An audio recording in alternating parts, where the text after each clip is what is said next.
Good day, everyone.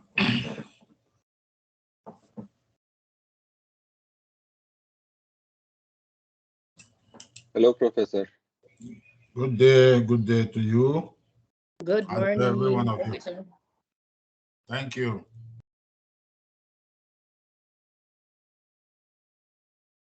Okay, we are all excited today. We will have our last topic on this, our journey, analyzing financial statement. So all along, that is all what we have been learning in bits. So today we just tend to put everything together into one lecture so that you know what is expected of you if you are to analyze financial statement. So that is what chapter 13 is all about. I discussed with your administration that the final exam will be on August 28th. August 28th, during the class period, August 28th will be the final exams. I told them to announce it to you guys, so I hope they must have announced that. I hope they must have mentioned August 28th as the day for our final exams. So the final exams, I think I will look at those chapters we are going to cover again and review. But most of our questions will come from chapter 13, analyzing financial statement, because that is the core and the focus of this course. We want you, at the end of this course, you should be able, if you read through the text, follow the lectures, do some of the practical work. At the end of this course, we expect you to be able to analyze financial statement of any company.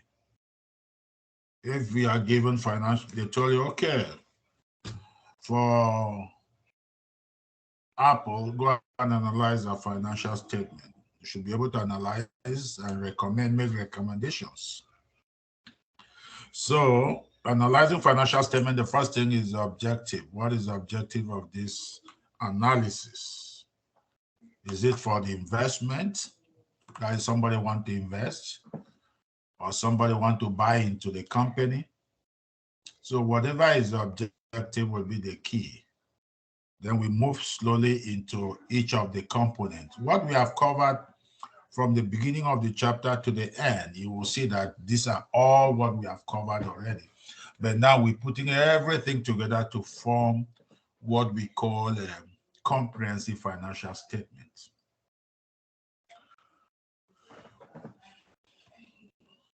So if there is any question, you can ask now before we quickly go through it.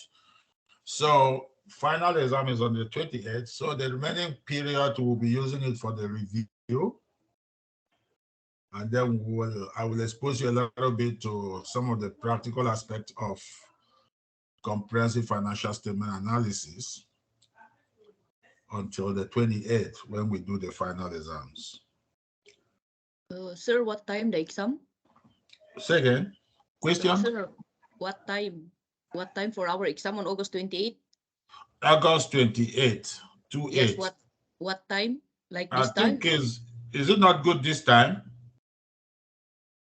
Then we have the class, August 28th from 10 to 1 p.m., 3 hours. 3 hours.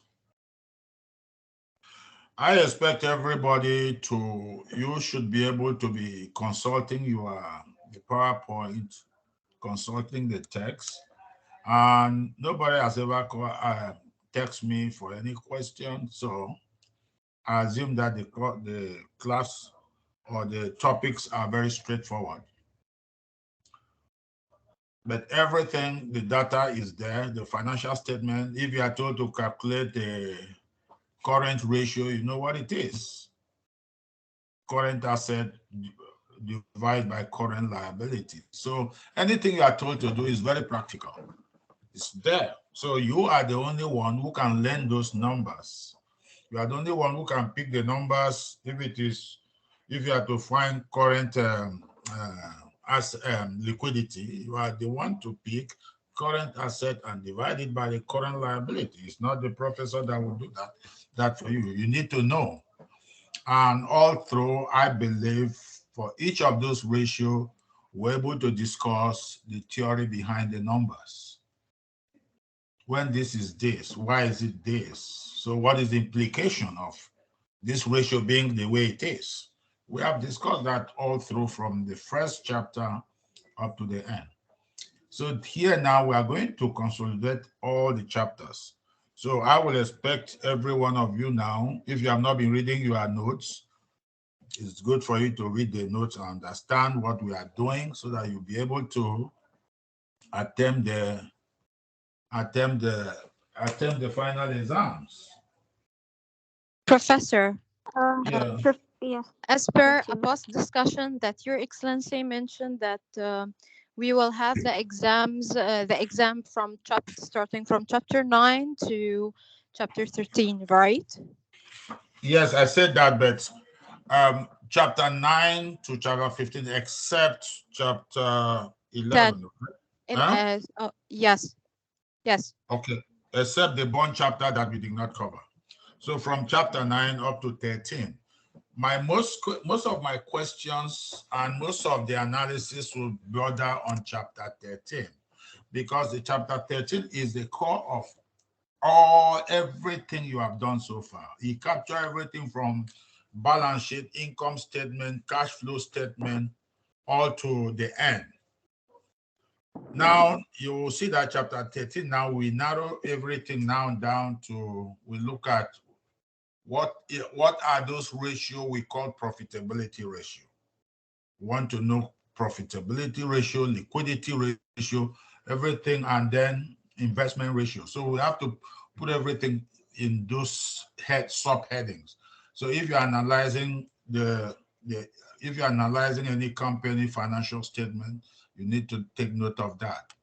And then beyond that, you will know that we don't rely, nobody makes decision completely based on ratios of a company. You don't make decision because, oh, the ratios are looking good. There are other very hard to find information about a company that you will not see in financial statement. But we need those information. They are also key to those key to our decisions making. So not only will we use the financial statement to calculate ratio, a ratio is an indication that, well, these companies look good, look reasonably good in this area. Overall picture is that this company look very good, or look very on the average, or is not a good company. So now that we need to know also those informations that are not, they may not be in the financial statement or 10K, or management discussion and analysis may not carry most of this information. Who can give us a key example? Who can give us any key example of information that we need, but you may not see it in any financial statement of that company, or we will not see it in management discussion and analysis of the company? Who can give us some of the examples? Maybe one or two or three, anybody? What are those information we need? Because those information that are not in the financial statement that we need will also be key to our decision making. It will be added to our decision making to make it a complete package. If somebody says you should write financial statement, I want to know if I should invest in this company. So you go ahead and do it, do the analysis. So if you only base your analysis on ratios, then you have not completed that financial analysis. Who can give us example of some of those information?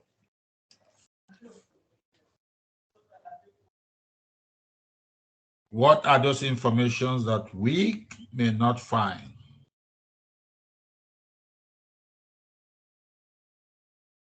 Okay, I will give example. For example, the product quality of the company. That you don't get it anywhere. Where do you get it? You get it from customers. Customers are the ones who tell you, yes, this company's product is good or bad. So you don't get such information on the financial statement. You won't see it in any ratio. Even if a company painted, oh, our product is the best. Every company put their product, each company will tell you their product is the best. But it's the customers that use that product will be able to tell you, okay, product quality, excellent, or product quality, bad. So that is one of those information that you need to support your financial statement analysis. Another one is company reputation. How reputable, what are they doing? Are they giving back to the environment? Are they giving back to the society? What are they doing? So all those type of information, you can't find it anywhere. You can't find it. Quality of management also is very important. You may see some of the management, they say, okay, this one has a degree, this one has a master's degree, this one have MBA, but those are not the key. We want to know how experienced they are on that business or company. So management quality is also very, very important for you to analyze, to add up to whatever financial ratios you're analyzing. So those are some of the key issues that you may not. Those hard to find information about the company is very, very key to analyzing financial statement.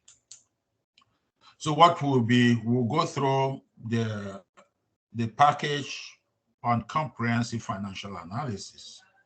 And then we see how we will look at it. And when we are looking at doing comprehensive financial analysis, we either compare year to year.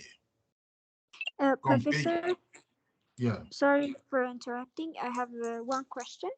Okay. So what type of questions are there going to be on the final? Same questions that we use in our our quiz number 2, but in addition to that, there may be questions that will need you to calculate ratios. There may be questions that will need you to do some analysis. That is why it's going to be a 3-hour question exams.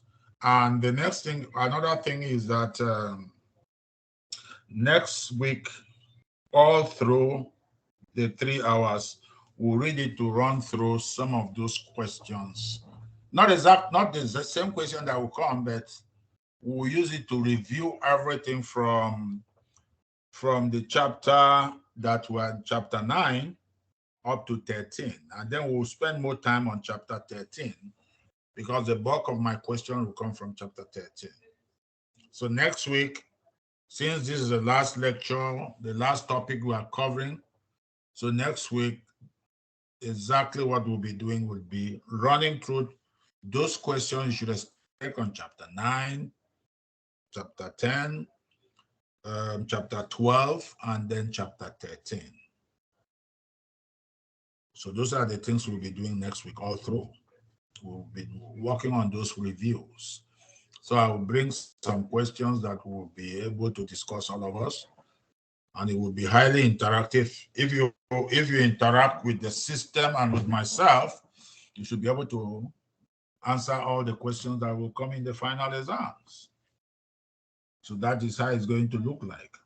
If you interact with the system, you don't wait like here, this is an MBA program. Somebody says, oh, it should be more practical. What more practical do you want? Other than we run through those slides and then we see those questions that need us to capture the data and analyze. We discuss it. So go back now and review and see, okay, how did they get this? How come this one is 15%. How did they get that?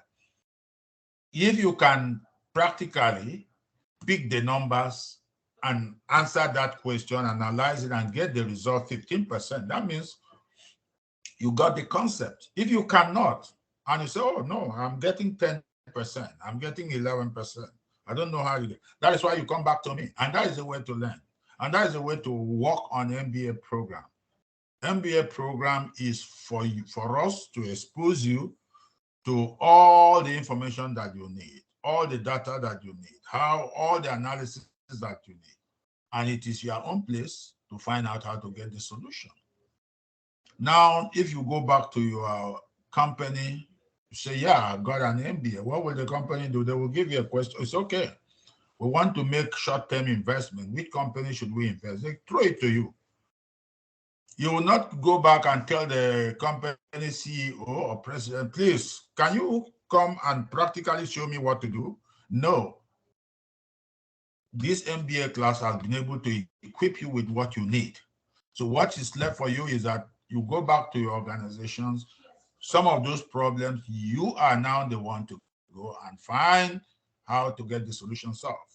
The company want to invest. How do they invest? You have company A, B, C in the same industry. So it's left for you to do analysis for company A, analysis for B, analysis for C. Then write complete comprehensive financial statement analysis. And then from there, you know which company is best for your organization to invest. So that is what MBA is all about. It's all about business problem application, solving problems. So, and anybody will say, oh, it's not so practical. It's really practical. We're really discussing the figures, the number, the ratios. You go back, that is why you have access to the textbook. You have access to these slides. Go back and see if you can get those things up. You can apply those things. If you cannot, you have any question, come back to your professor and ask a question. Say, well, this, I don't know what to do about this. I tried it did not work out. So as far as I'm concerned, right from balance sheet, we have done all these ratios we are going to pass through again, but now we are putting them in a very compressed form so that you know what to expect if you are writing financial statement analysis. And writing financial statement analysis, you start from the broad focus. The broad focus is the world economy. Look at the economy as a whole, then look at the country you are now going to deal with. You want to deal with United Arab Emirates because that is where the company domicile. That is where the company is. So first of all, you want to examine the economy of United Arab Emirates. After that, looking at that economy, so yeah, it's a very good economy, very strong economy. Then you have to now also examine that economy in relation to the industry you are going to invest or you are proposing to invest. How did they treat, how is the communication industry in UAE operating? Are they doing okay? Oh yeah, they're doing okay. Okay. XYZ company is a communication company. Now you drill it down to the company specifics now. And then you start drilling the ratios and look at how they operate. If at the industry level, that industry is not doing very well in UAE or nobody is encouraging the industry, why should you even go beyond that point? So, well, this is not a viable industry to invest. I stop here. Let's look for other industries. So that's how you do financial statement analysis. And then you drill down at the end of the whole ratios. After analyzing the ratios, the next thing is now you look at those hard to find information about that company, their product, their management quality. So operations, decisions, all those things form in place. They may not be in our financial analysis. So, but financial analysis is the key to those decisions But those hard to find information, you have to also look at them and use them as to add up to the basis for your decision making. So let's look at the learning objective here. Learning objective is obvious. We are looking at starting with business strategy, how you affect financial statement analysis. And under business strategy, we have looked at three activities, key activities: the operating activities, the investing activities, the financial activities, the financing activities. So those are the three. And then you drill down to the operating activities, how they make decisions that leads to invest in those activities, operating activities, and then result to transactions and so forth. So those are the issues we are now we'll be looking at. The first objective. Then objective 2 will be analyzing financial statement analysis, starting from profitability ratios, liquidity ratios, and investment ratios. Those are the key group that we'll be looking at. Then we'll be looking at again how to analyze those financial data in terms of what we call percentages. In finance, accounting and finance, we call that common size. If you want to write it down, you can write it down. Instead of calling it, here we'll call it, I've seen here we are talking about component percentages. We talk about what we call the analysis is common size. Common size balance sheet. So we have to reduce the balance sheet from the financial data they add to ratio. So we reduce the balance sheet from financial data to common ratios. If it is balance sheet, then the assets will be the base. So asset is always 100%. If I want to look for inventory for that given year, it will be inventory divided by the total asset. Then I will know the contribution of inventory in terms of common size balance sheet. So we'll be looking at common size balance sheet so that we'll be able to compare year to year. If we look at common size balance sheet of say Apple, and then we look at it for 2020, 21, and 22, we'll be able, if we reduce everything to common size, then we'll be able to compare each of them.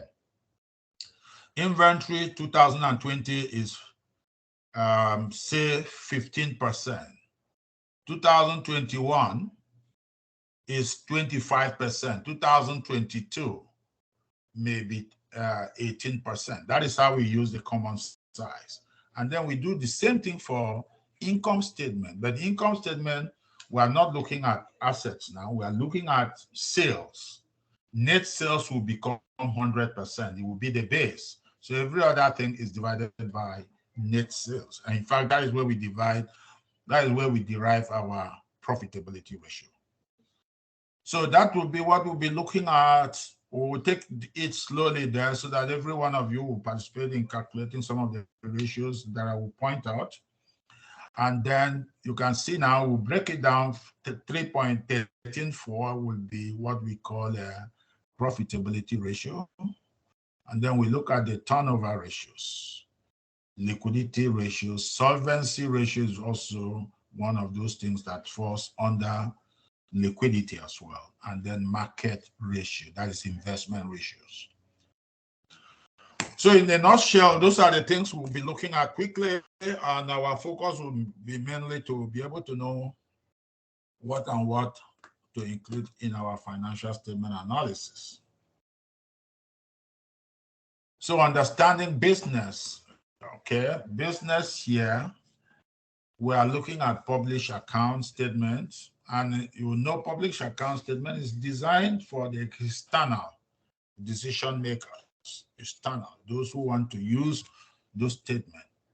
So they are mainly projected for the owners of the business are one of them, and then those who are also coming in as owners. So the present and the potential owners are very, very important. They want to see those statements. And then investment analysts, those who analyze and predict what the market will look like. They analyze too and say, okay, Apple shares, Apple income statement, you can see some of them, they project the income because they did the same financial analysis you are learning today. And then based on that, they will now say, okay, Apple income should be about maybe $253 billion. So in that case, and then if Apple shares or income performance is more than that, they say, yeah, Apple have performed exceptionally well. If it is below that analysis or prediction, that means they will say, wow, we were projecting income to be this, but it is low. So what happened? So that is one of those things.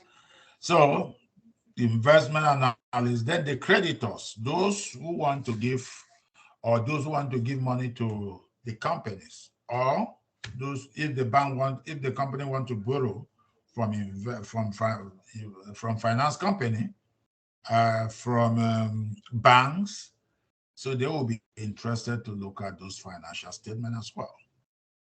So investment decision is based on these three key, like I've explained before. If we want to now look at whether to invest in this company, we will start our analysis from the economy. We look at economic-wide factors and look at if it is a favorable environment to invest. Is it a favorable environment or not? Or during COVID, how many of us want to invest during COVID period when during global epidemic? That is global. So with that, nobody want to invest. If you have your money, you want to keep it. So, but moving from economic wide, then the next stage you go logically is the industry you want to invest. Which industry you want to invest? So you decide on the industry. If it is communication industry, you want to invest, yeah. Then you start looking at that industry and look at the key drivers of that industry, the key factors of that industry. You want to look at them and see if those factors are favorable. If they are, then the next thing is for you to now, if you think the industry factor is good, it's favorable, then you move to individual company factors. Look at those factors that are the driver of that company and see if they are good in terms of maybe the investors want to buy part of the company, buy the shares of the company. And then there are some investors, they already bought the shares of the company. Then the question is, should I hold this share or should I sell it? It seems the company is doing very well. It's good. So everything is going right up positively. So yeah, I will keep. Or I keep buying more to add to what I'm having. Or the company is going down. Is it the right time for me to sell their shares? They are going down.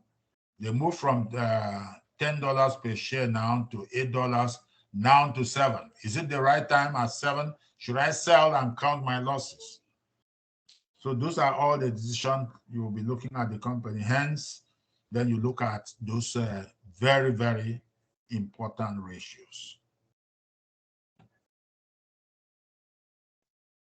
So let's look at the first learning objective now.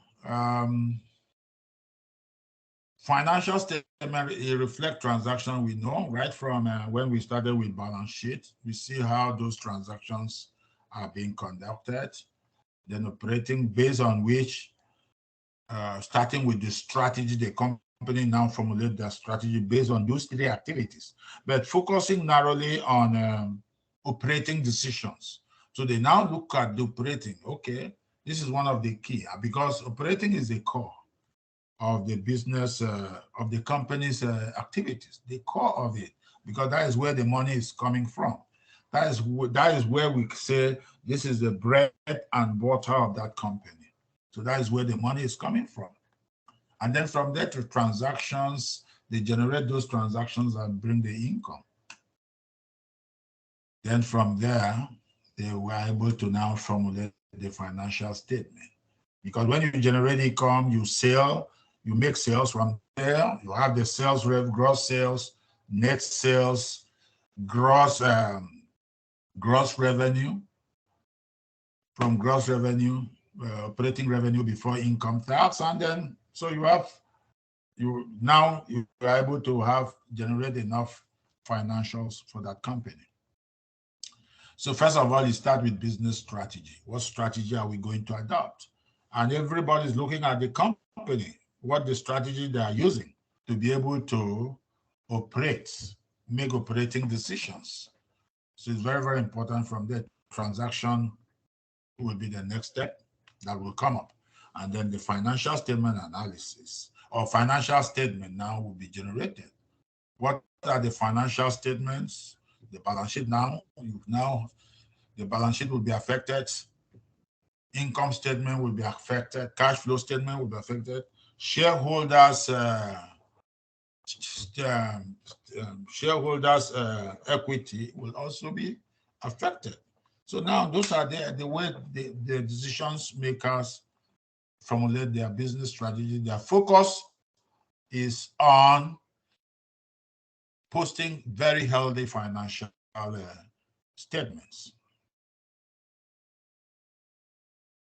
Okay, based on the strategy, and it depends what strategy. And here you can see now we are looking at example, and it's always based on product and cost differentiation. Product differentiation, as a company, what can I do to differentiate my product from others?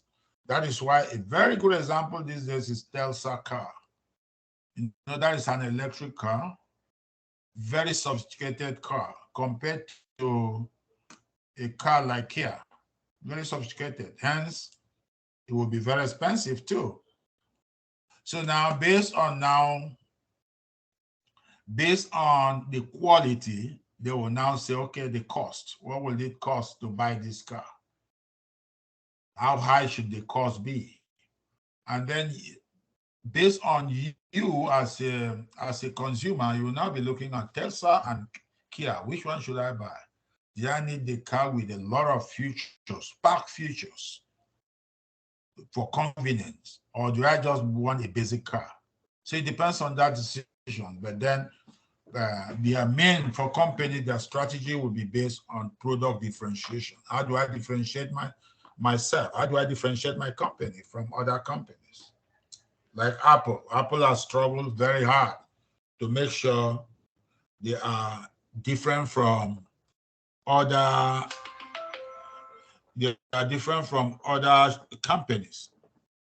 Apple, for example, have struggled. Make sure their product is quite different. That is why they put you if you want to buy Apple product, you have to spend more money. You have to spend more money to buy. Like the iPhone 12 compared to other Android phones. Some Android phone you can walk in and buy it very cheap. So that is what we call product differentiation, because when you look at Apple quality, you will see so many things, how fast their product is, how durable.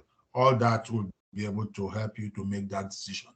Should I go for Android phone that is so cheap, I can walk in there and pay very low, small money and get the Apple Android? Or should I stick with Apple and buy the iPhone 12? So those are the strategy the companies do: product differentiation and cost differentiation as well. Okay, we have discussed a lot about analyzing financial statement, but we'll also look at it in more detail again. Just look at it very well. Like I said, we'll be moving. Well, next week we'll be working strategically on most of these items that we should be expecting in our exams. Financial statement analysis. Like I said, the analysis involves generating what we call time series analysis and cross-sectional analysis. Time series is, we want to now look at number of years to compare to see if there is progress, if there is positive movement. So, for example, you pick a company like Apple, and then you say, okay, let's look at from for 5 years, we can look at 2021, 20, 19, 18, 17, 5 years. But in most cases, it's always logical to use 3 years financial statements. Very logical. 3 years financial statement should be able to tell us the direction of where the Apple is going, where the company is going. So time series is very, very critical. We want to know, compare year-to-year movement. And then cross-sectional analysis. Now we are looking at different companies, and in most cases, different companies in the same industry. It's always very difficult to compare companies from this industry to another industry, like companies from the banking industry to the comparing to communication industry is very difficult. So if we want to stick with the industry, we have to compare companies, same companies. And also under that cross-sectional analysis also, remember we have what we call industry data. On the average, industry have a data for each of those ratios. So you have to now look at it. Are you operating? Is the company operating below those ratios or above? Even if they're operating below those ratios, how do you see their close competitors? Their close competitors. How are they performing? So as an analyst, you need to know all that when you're analyzing. So the key two issue is time series and cross-sectional. And both issues we are using ratio, and I told you we call those ratios because time series ratio or cross-section, we call it common size. Common size. Common size means we are reducing each of those sectors we are looking at. If we are looking at balance sheets, we want to now find the contribution of each of the accounts relative to total assets. Each of the accounts. For example, if total asset say is 120 million, and inventory which is common current assets, and inventory is say 60. So what will be the common size here? Will be 60 divided by 120. So you now know what the common size is. So common size of inventory, in terms of my example, will be 60 divided by 120, which is 50%, or 50.0% if you want to put it with decimal. So those are the things we need to do as far as financial statement analysis is concerned. Common size income statement, common size balance sheet. So the same thing with income statement. And note the difference. Common size balance sheet analysis, when we are doing analysis on balance sheet, we are looking at total assets. The base will be the total asset, the number you have for total asset. If the total asset is 120, so every component of the items in that balance sheet, you divide it by the total assets. So now you look at for income statement. looking at income statement, we don't have assets. We have what we call net sales. So net sales in this case will be our 100%, the base. For balance sheet, total assets will be 100%. Total asset is 100%. That is the base. Every other accounts, from cash, inventory, short-term investment, all those items listed there, plant and machinery and so forth, will be divided by the total assets. But for income statement, the net sales is the 100%, is the base. So every other thing is divided by the sales. If gross profit, which is the first level of profit, if the gross profit is, say, 20,000, but the net sales is 50,000. So that means if we divide 20,000 by 50,000, we have our gross profit. And that gross profit, we call it gross profit margin. So everything we divide there become a margin to the total or the net sales in terms of income statement.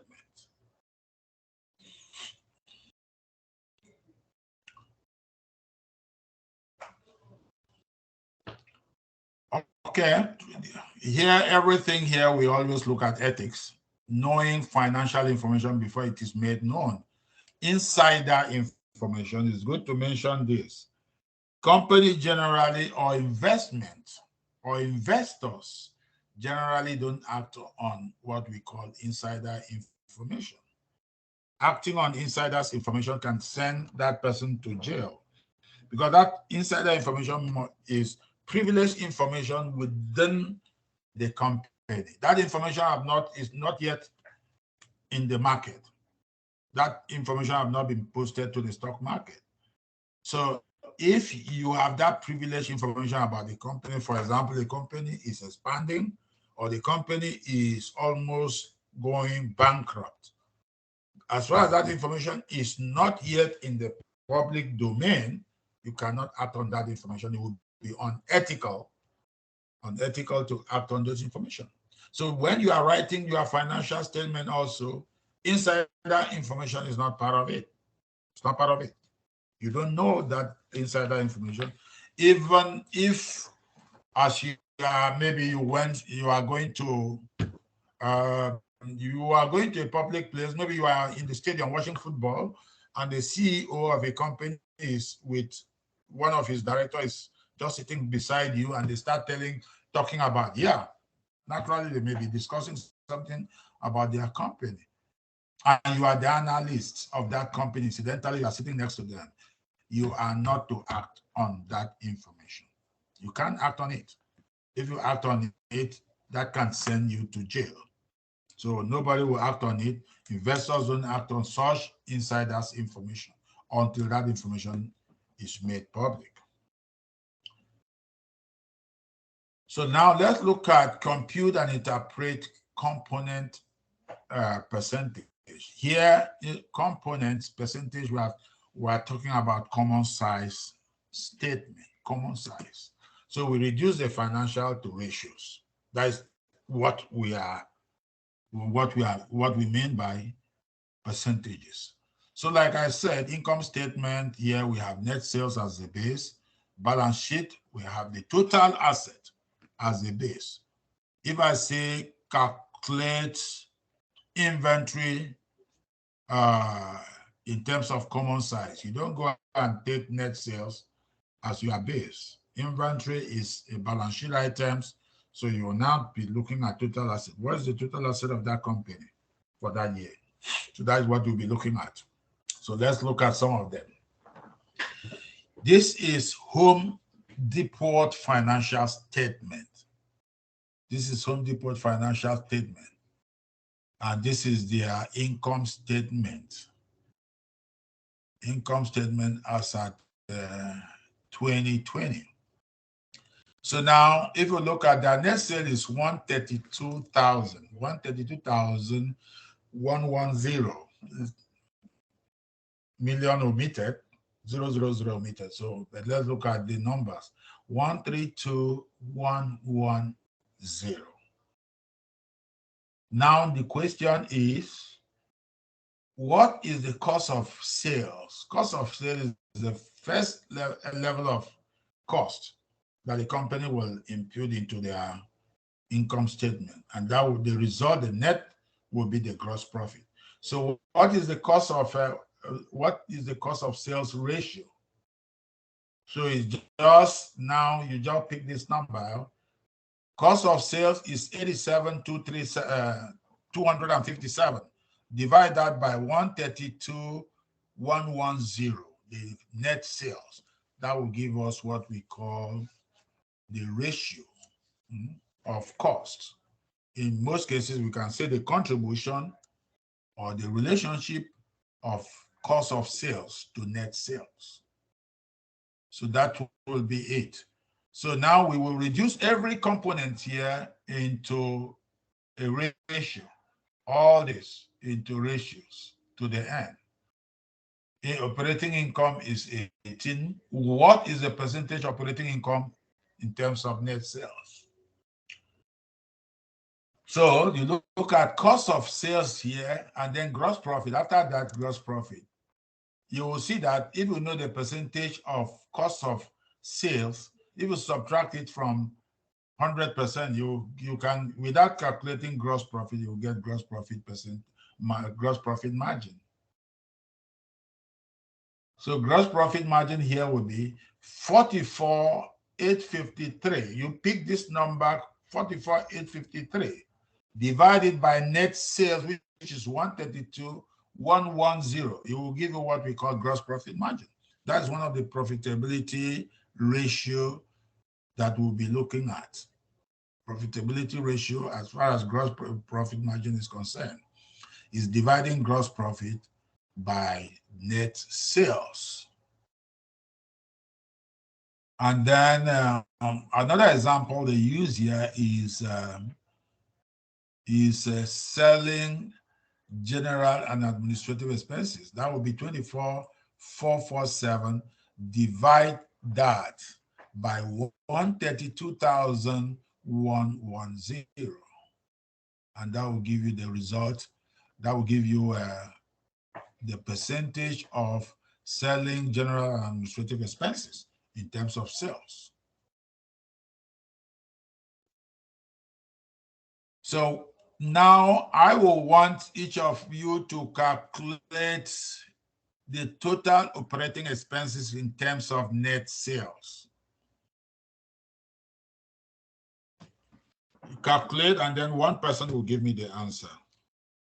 And then he will tell us how he got it.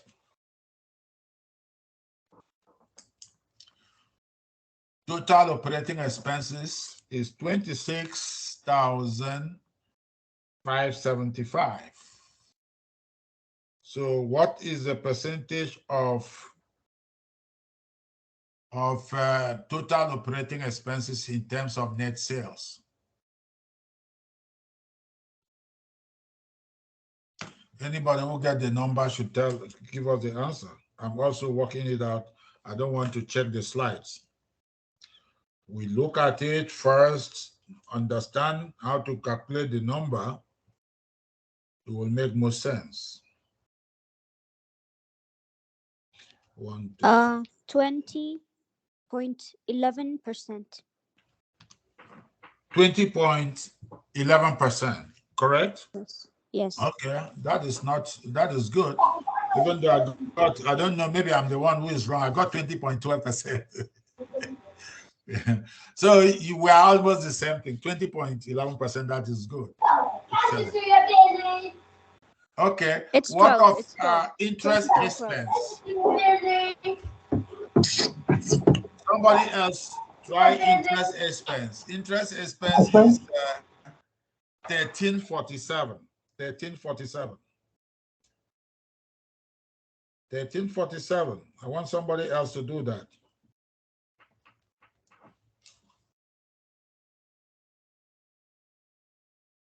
interest expense as a percentage of net sales.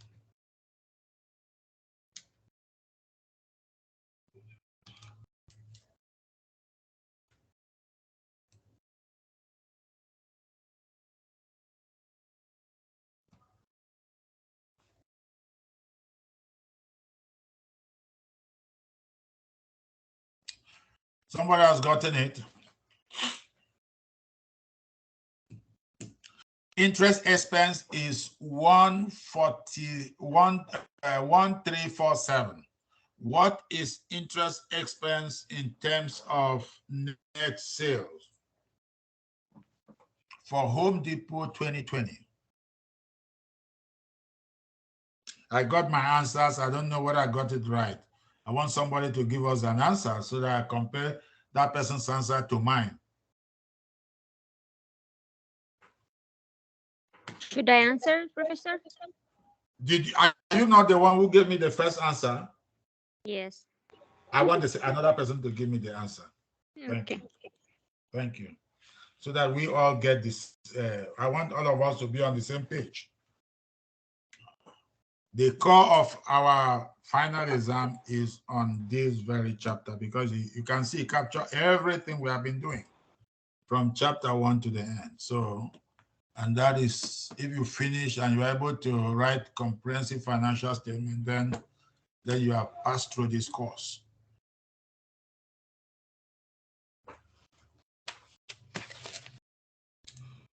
I'm waiting for an answer. Nobody else? Somebody should give us an answer. What is interest expense? 1.02%. Very good. At least I got somebody now. Can somebody give us interest and investment income? What is the interest? What is the percentage of interest income? That's interest income in terms of net sales. Somebody else, apart from the first two that gave me answer. Another person entirely.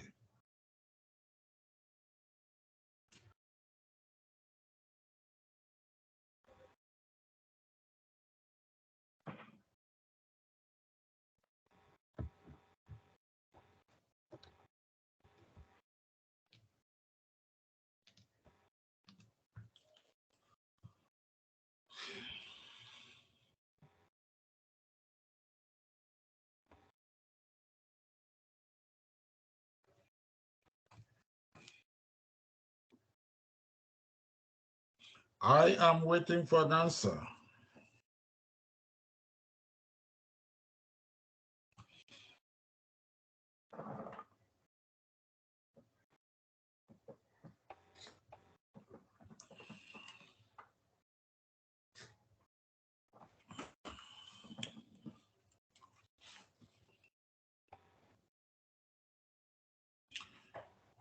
What is interest and investment income in terms of net sales?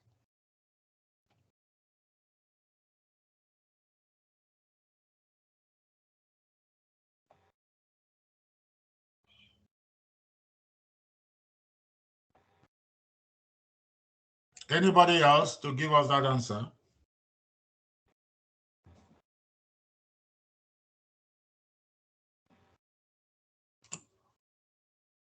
Anybody to give us that answer? Apart from the first two people that gave me two good answers.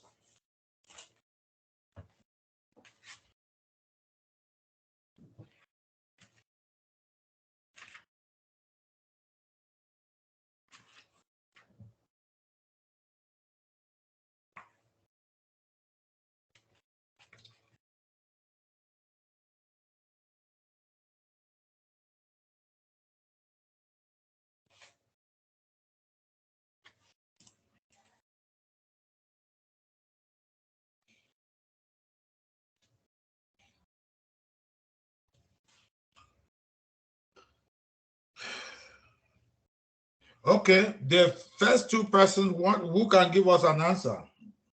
Since the rest, they don't want to say anything. And this is the practical aspect of it. I can't do it for you. I know how to do it. I want you to know.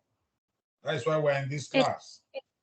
Yes. It's 0.036%.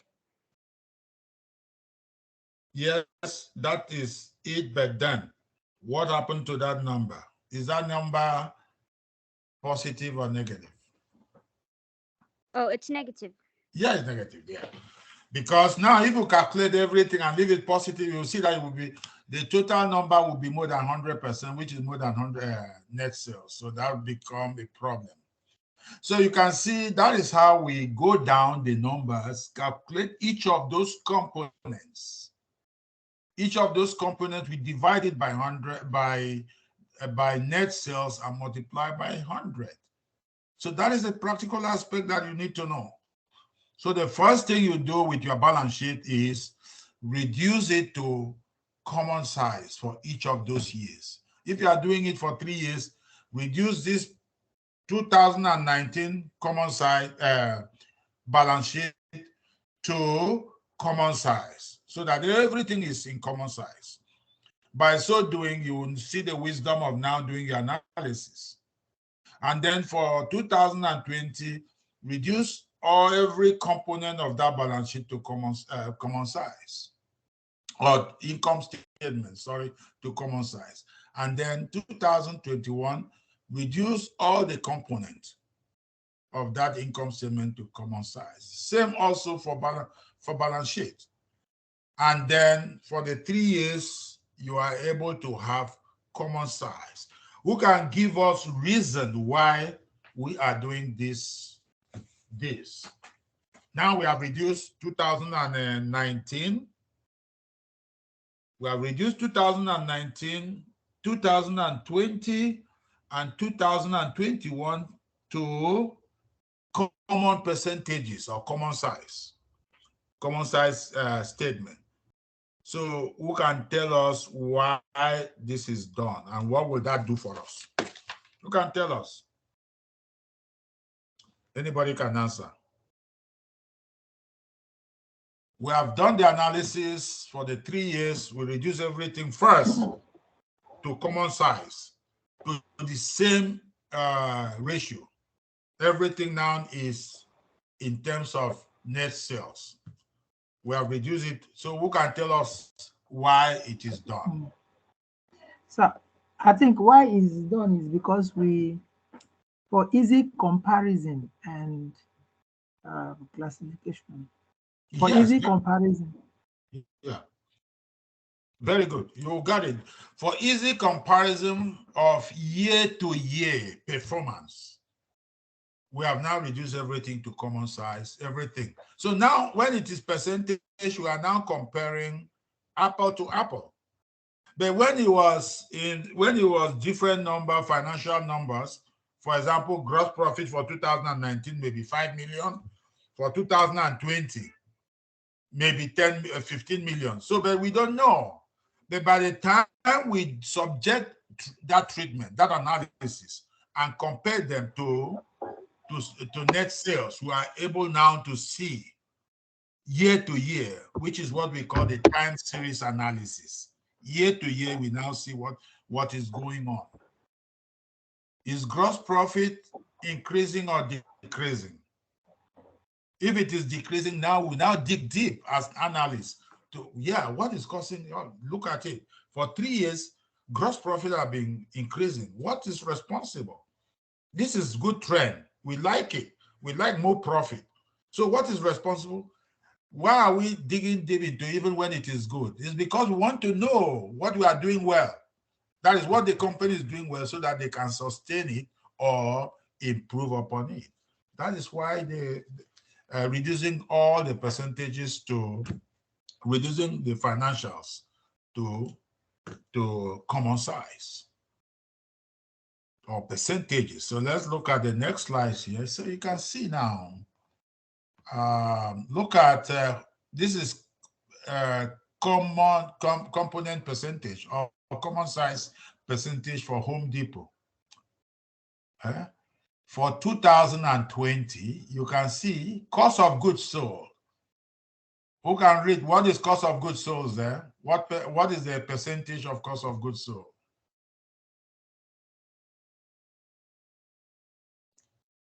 What is the percentage of cost of goods sold? 66%. 66%.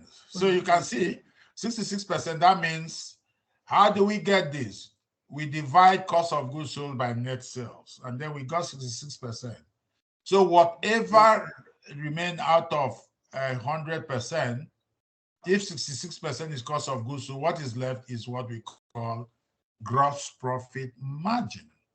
You can see if you add 66% to 34, what will you get? You get your 100% back. 100%. Yeah. So now, in terms of that, now we can now look at the rest. Look at this. If you divide this 2 by this, you get this. So you can see that by the time you add, again, if you add all this, all through, you will see that what you get here will add plus 13.8% will give us exactly 34%. So that is how it is calculated. So now we have reduced this to common base. Okay, this is for 2020. Let's look at 2019 cost of goods sold.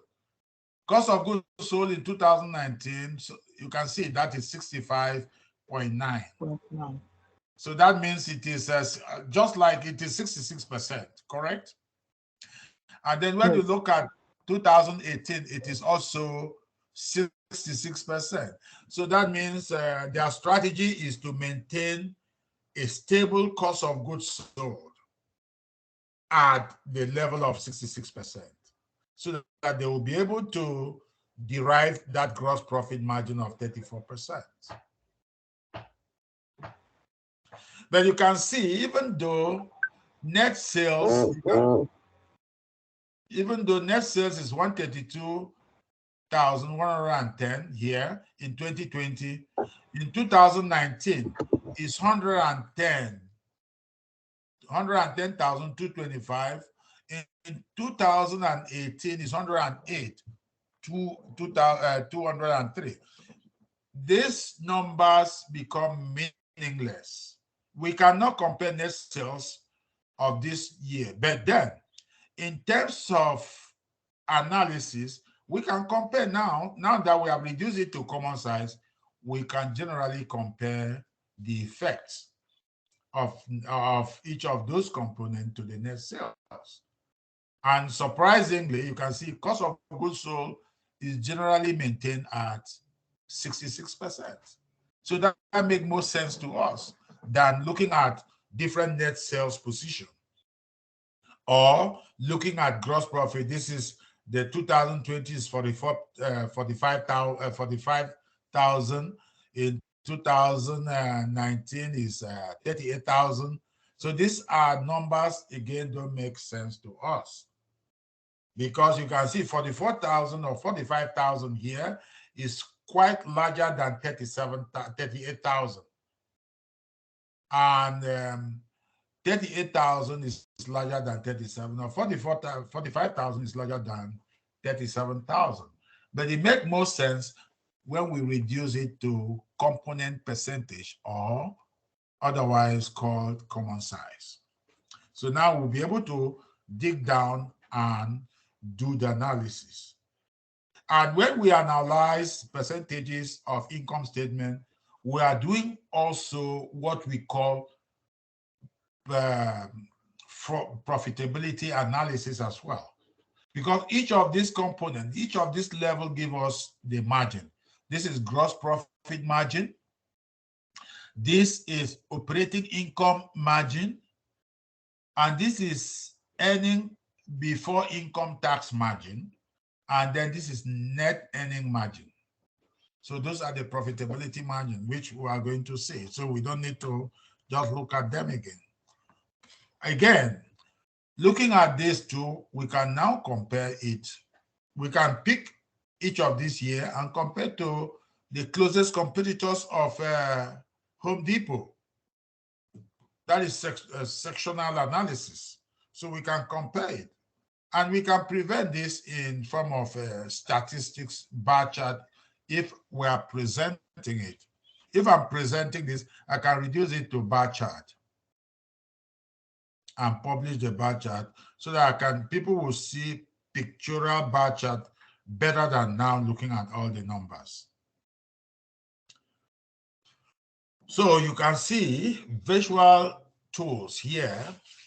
You can see here we are looking at Home Depot, and their closest competitors is Lowe's. Home Depot and Lowe's. So Home Depot is here with this color pink, and this is Lowe's. So in terms of gross profit, look at them. This is 33.95. This is 33, about 33%. It seems they're operating at the same, almost the same level in terms of gross profit. Maybe that is industry norm, but when we continue the analysis and then look at those aspects of information that we cannot find in the income statement or on financials, that is where we now dig deep and see what is going on. Or if we look at the industry, you can generally look at the industry and see, is it what the industry norm is, that every company within that industry gross profit must hover around 33%. We don't know. But when we complete the analysis, that is when we know. So this is the operating income, and this is the pre-tax income. And then after tax, this is where they are. You can see that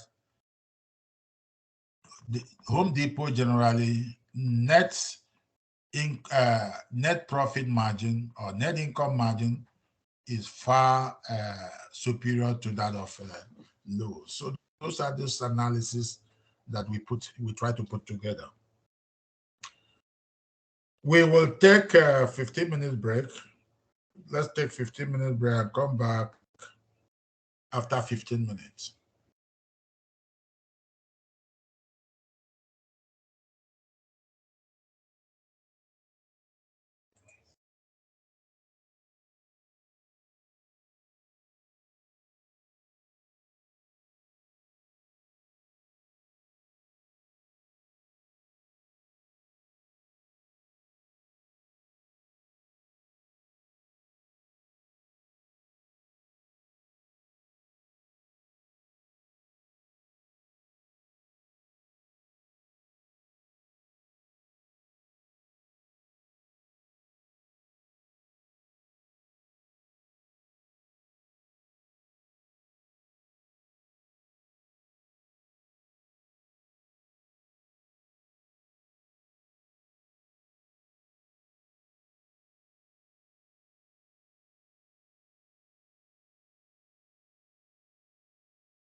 All right, I'm back.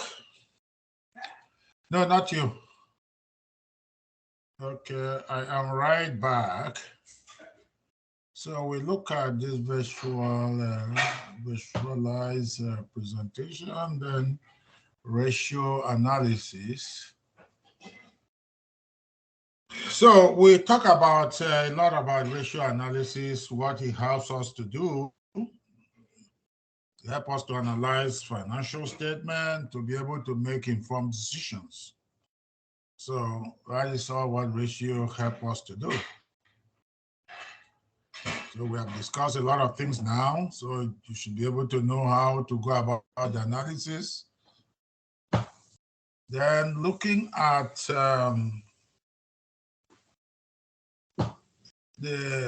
this is balance sheet. Also, balance sheet, we should be able to know how to analyze, calculate the common size or the financial ratios or common size ratios. So let's look at, we have done income statement. So let's also look at the balance sheet. Like I said, the difference is always the base. Income, we are looking at net sales as the base. For balance sheet, we are looking at total assets. Total assets. So I will want somebody to, or anybody, to what is cash and cash equivalent in terms of total assets? Cash and cash equivalent. So I want somebody to calculate that, or everyone to calculate that, and tell me what the common size is for cash and cash equivalent. Cash and cash equivalent. Me too, I'll do the same thing.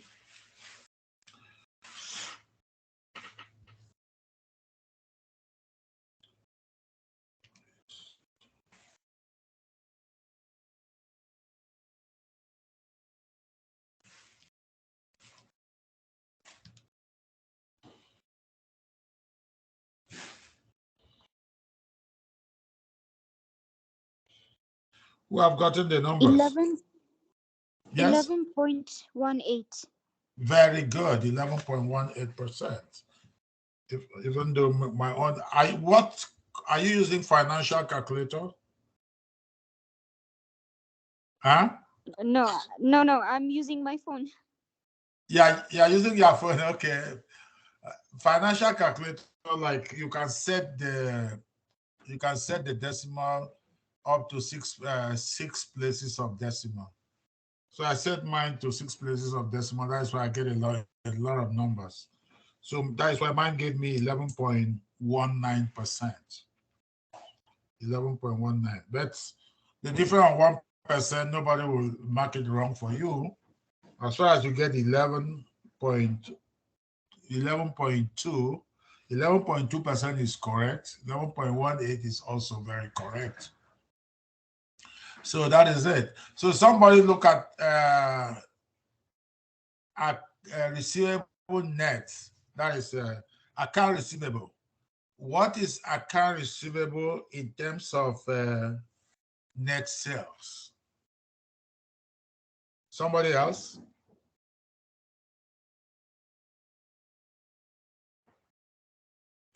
Only 2 people have been answering my question. You should take note. Maybe I will carve out a portion and call it participatory. Then only 2 people will get that point.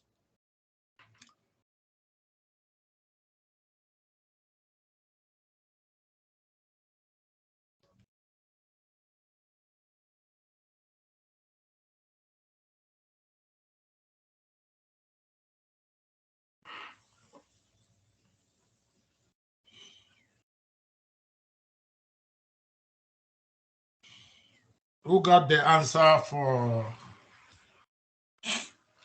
Who got the answers for? What did I say? What Account number? receivables. Account receivable. Yes, account receivable. Who got the answers for account receivable? Should I answer, Professor? Well, if you want to answer now, but I was expecting others to participate. If they want to know the practical aspect of the course, they should answer some of this. These are the data we are now working with. Okay, what do you have? I have 4.24%. Very good. 4.24 is exactly what I have also. So let's look at somebody else, look at inventory for this company, inventory for the company. Home Depot, they have a lot of inventory always because they are selling building equipment, materials, and so forth.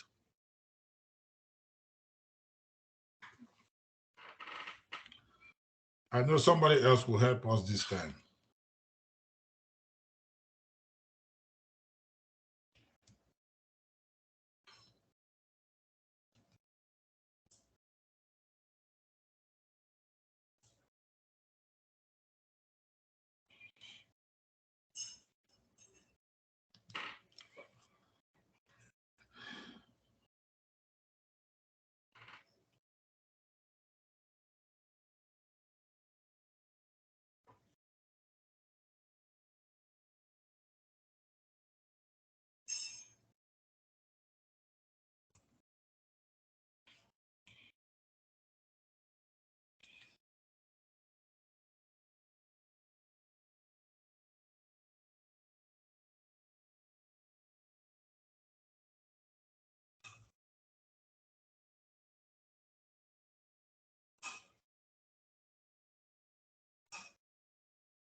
Is there anybody with who have done inventory? Merchandise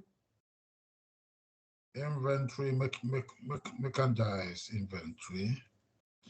Merchandise inventory. Who has done merchandise inventory?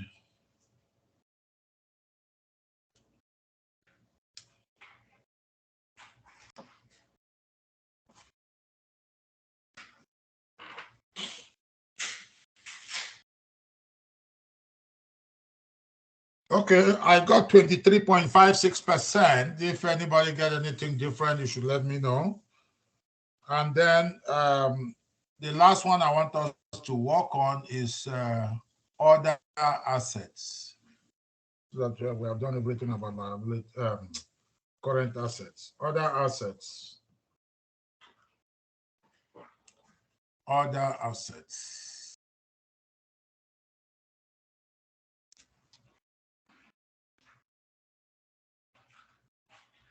Other asset, I have 1.36%. Other asset, 1.36%.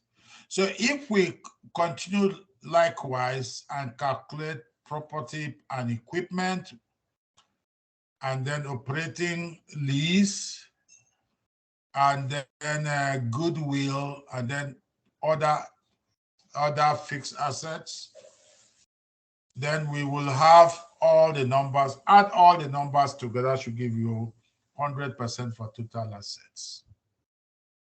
So we have to do the same thing for 2019, cash and cash equivalent, account receivables, merchandise inventory, other current assets, net plants, net property and equipment, operating lease, goodwill, other fixed assets. If we add all that again too, for 2019 fiscal year, we'll also have the total to be 100%. So now we'll be able to compare cash and cash equivalent 2020 with 2019. That is what we now call the time series analysis. We'll compare account receivable for 2020 to 2021. And now we see, with that, we should be able to see the movement, whether it has increased or decreased by what percentage.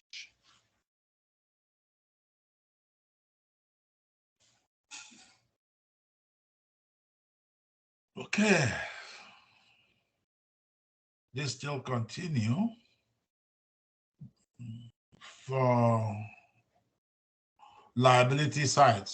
Liability side, you know that too, that liability side, the total will give us the same total, 7589 for 2020 and 51236 for 2019. So the same analysis, we divide by the total of assets or total of liability and stockholders' equity, but just call it total assets.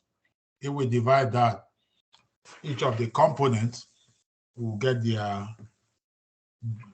their contribution or their ratios. So now let's quickly, this we will run through this because we have done analysis of component of income statement already. So profitability ratio is very straightforward based on income statement.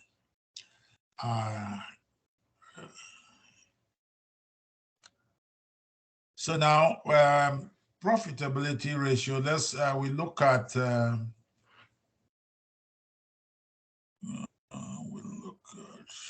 Professor, yeah, I have one question. go ahead. Okay, so for the total liabilities, do we divide, for example, if we're asked to find the current operating lease liabilities? Okay, let me tell you. You can see that we can only say balance sheet balance when total asset is equal to what? Total asset is equal to liability plus stockholders' equity. Correct. So in a nutshell, we are just dividing all the numbers we have by total asset because total assets equal liability and stockholders' equity, right? Yes. Okay, so we are just dividing by total asset, everything. In fact, we don't have the time to go through it, which I want you to go through it. Look at the total assets. You divide each component by total asset. On the liability side, divide each component by total asset, or you call it, which is the same thing as total liability and stockholders' equity. And also, I want you to now look at it. Maybe the ratio did not calculate, but calculate in such a way that you add all total liabilities, then look at stockholders' equity. Look at each difference. If you calculate and you have a ratio of say 60% for the total liability, that is both short-term liability or current liability and long-term liability, the total of it will be 60% of total assets, and the stockholder then definitely will be 40%. Am I correct? It will be 40%. Yes. So 60%, 40%. So you can see too that another thing that this will tell us is that this company is highly leveraged.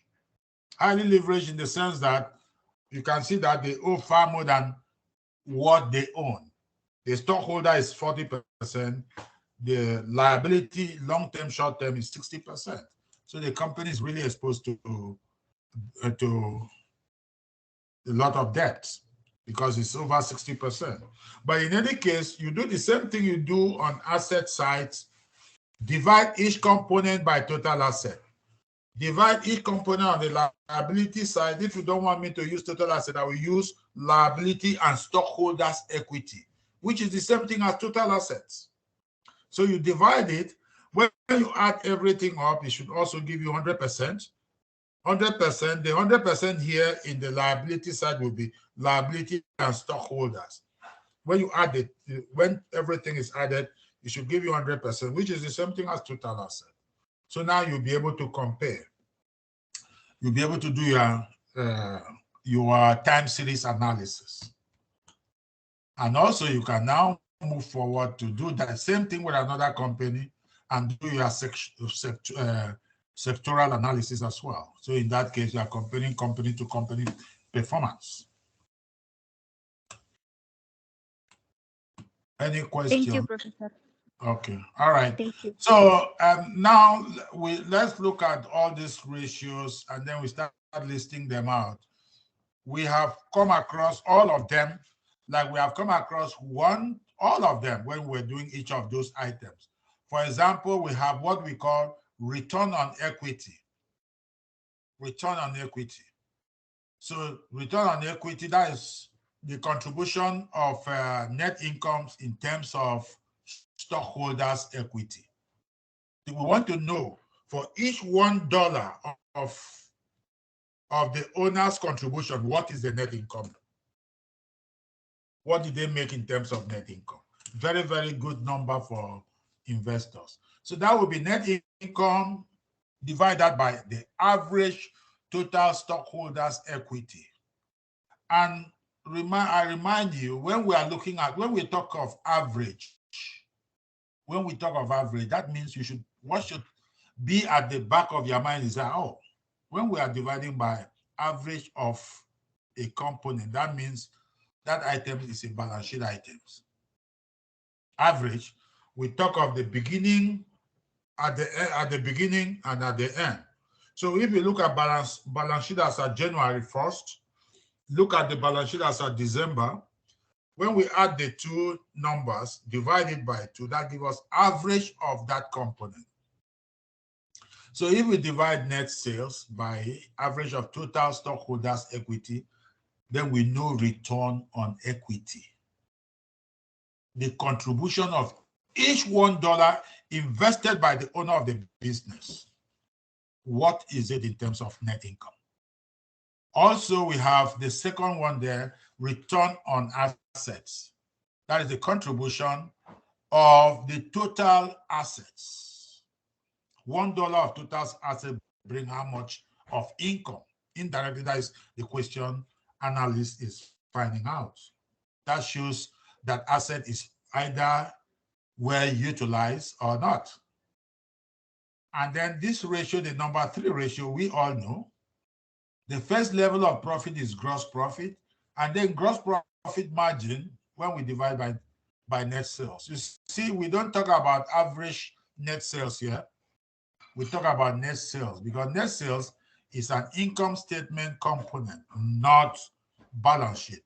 Any balance sheet component must be, you will see average because we are picking the number at the beginning and the number at the end and divide by 2. So then we have net profit margin. That is the end level, the last level of profit is net profit. We can even find, even in between gross profit and net profit, you should know that we have profit before tax.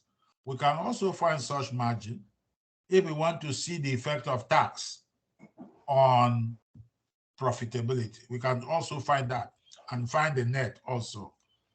The difference between the net profit margin and profit before tax margin. Then we'll now see the effect of tax on the profitability of the company. So now we have what we call the earning per share ratio. We did that when we were working on income statement. We calculated that ratio. You will know. So these are all the ratios. We number them. These are the ratios when you are doing analysis. These are the ratios we are now focusing on. Earning per share, net income over weighted average number of common shares outstanding. So common shares of the company at the beginning, at the end, we find the average. If you divide net income by that, we should get that. And then earning per share is very, very important to the investors. They want to know what the earning is in terms of the share contribution. And then quality of income We are now looking at cash flow strictly from operating activities. If you recall, we always we get cash flow from operating activities. We have cash flow from investing activities, cash flow for financing. If we add the three components, whether positive or negative, we should arrive at the overall cash flow for the company. But now, if you segregate or you look at only the cash flow from operating activities, which now you know how to calculate that using the direct method or indirect method to calculate that. So if you divide that by net income, then we now look at, we call that quality of income ratio. Let's quickly look at those numbers a little bit more.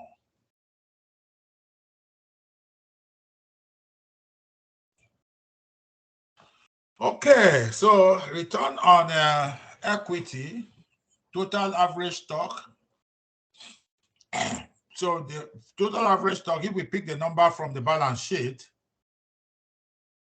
so in our own case, if I'm giving you any question on that, I will be able to tell you, okay, this is the stock equity, this is the stock, so amount at the beginning, so amount at the end. You use the average now, you divide that by net, you divide net income by that. So in this case, for Home Depot for 220 was 390%. What does that mean? That means for every $1 contributed in terms of stock, they brought back $3.90 for every $1. That's the meaning of it. For every $1, of stockholders' equity, we are getting $3.90. That is a good investment. It may be good, it may be bad, we don't know. We will have to compare it with their other industry peers or industry average for us to really know. And then we now have to also do time series. We look at 2019, look at 2002, this is 2020, even 2021, and look at it, is it increasing or decreasing? So that is how return on equity is calculated. The higher the number, the better. If it is 5.590, that means $5.90 for every $1 of stockholders' equity. So the higher the number, the better. That is the explanation, which you can read. Then the return on asset also. Now we are looking at total asset, and anything asset, anything balance sheet asset, you find the average at the beginning, asset at the beginning, that is the balance sheet. You pick the balance sheet of the company at the beginning and at the end. You add it up together, you find the average. You can see they did that for us here. So you begin at the beginning of 2020, you go to 10K, which you know. You can pick the balance sheet for 2019. Balance sheet for 2019 is the beginning balance sheet for 2020. If you pick the total asset there, which is 51,236, add it to the total asset for 220, which is 70,581, add the two, divide by 2. Anything, when you want to divide an item by the item is from the balance sheet, we have to find the average, because balance sheet is not a value that you say, oh, this is a value as at this point in time, like income. But balance sheet is a snapshot of the company's financials. So that is why a snapshot, depending on how you keep your face today, I take your picture today, then tomorrow I come back, maybe you smile now that I'm taking your picture, and then the other time you are not, the next time I'm taking your picture again, you are frowning. So you can see the two pictures will be different. So that is how balance sheet is. Balance sheet is a snapshot as of January, then a snapshot as of December, add the two, divide by 2 before you get those numbers. So there are a lot of numbers as far as financial statement analysis is concerned. Do not say, oh, I don't know. This is a practice. You have to go back and do the practice. Pick the numbers put the numbers into those formula and see if you will get it right. If you don't get it right and you don't know how to interpret it, then you have to call for help. Gross profit margin also, we have come across this a lot when we did income statement, and today again we talk about it. So gross profit margin is always gross profit over net sales. So also we want to see the contribution. What is the level of gross profit in terms of net sales? What is the contribution? The higher this number, the better. If it is 60, that means it's very high. That is a good number. But then when we are doing analysis, we still also take the peers of the industry into consideration. Like Home Depot, the right company to compare Home Depot is Lowe's, because they sell the same product, they have everything in common. They operate in the same industry. So they are the right people to compare. If we are doing analysis for Lowe's, then you have to compare with Home Depot. So in terms of this, I've explained this. You can see what question we did not answer is, we look at those companies, Home Depot for so many years, for 3 years, we look at those for 3 years. In the previous slides, we realized that gross profit margin is over around 33%. Then the question, you as an analyst will say, okay, let me find out this question. Does it imply that almost this is the norm, the industry norm? That is, in the industry, no matter how small or how big the net sale is, the profit margin should be hovering around 33%. So that is the question. As you are doing your analysis, you write some of those questions down. You have to answer it to feed it in there, to feed it into your report. Then you know, okay, yes, we got that right. And then we keep moving. And then comparing year to year too, you will see that it was 33 or 32 point something, but on the average, it's the same thing. So time series analysis, sectoral analysis, all leads to the same conclusion. So now we have that questions at the back of our mind to find solutions. And where do you get that? You get it in industry data when you are looking at industry data. What is the gross profit for the industry? What is their standard? The standard is 33. Oh, okay, so they are operating within that standard. Okay, so here net profit margin too, you know, is almost the same. This is the last level of profit. Last level. You pick the same numbers. We did this.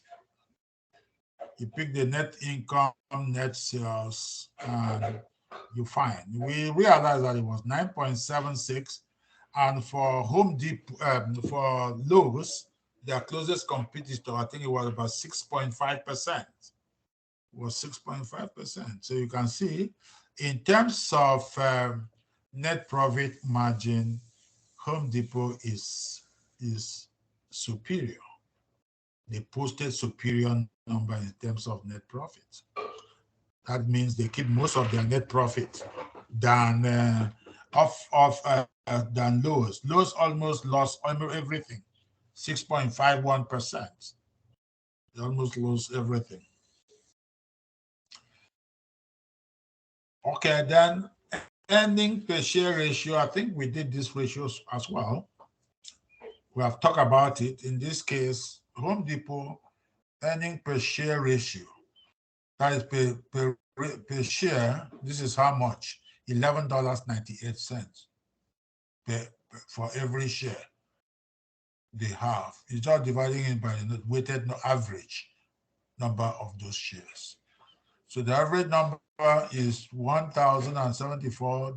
12 net income is this. So if you divide that, that is what you get.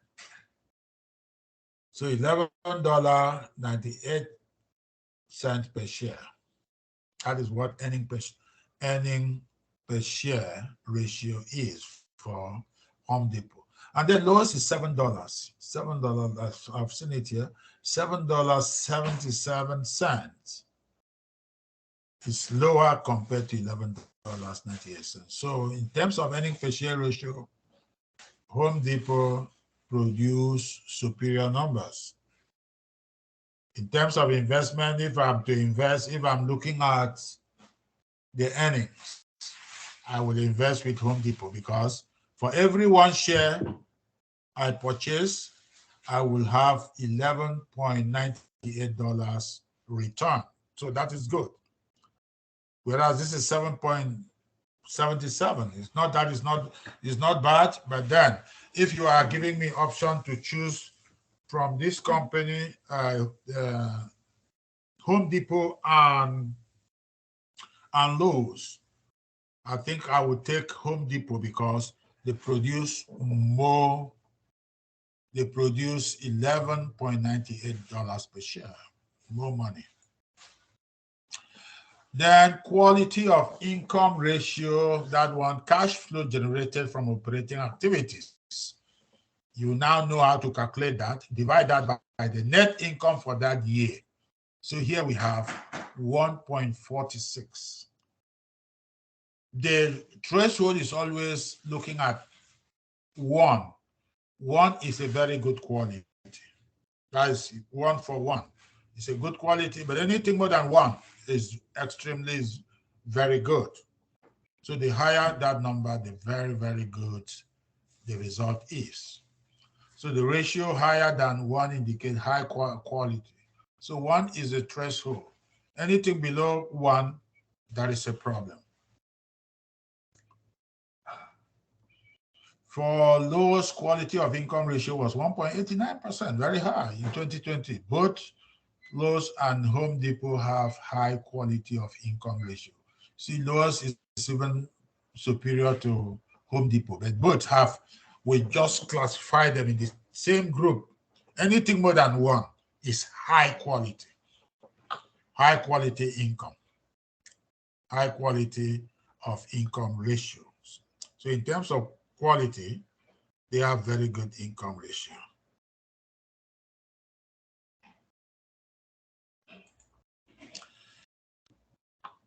Okay, we also have turnover, which we did in all our previous classes too. We have total asset turnover.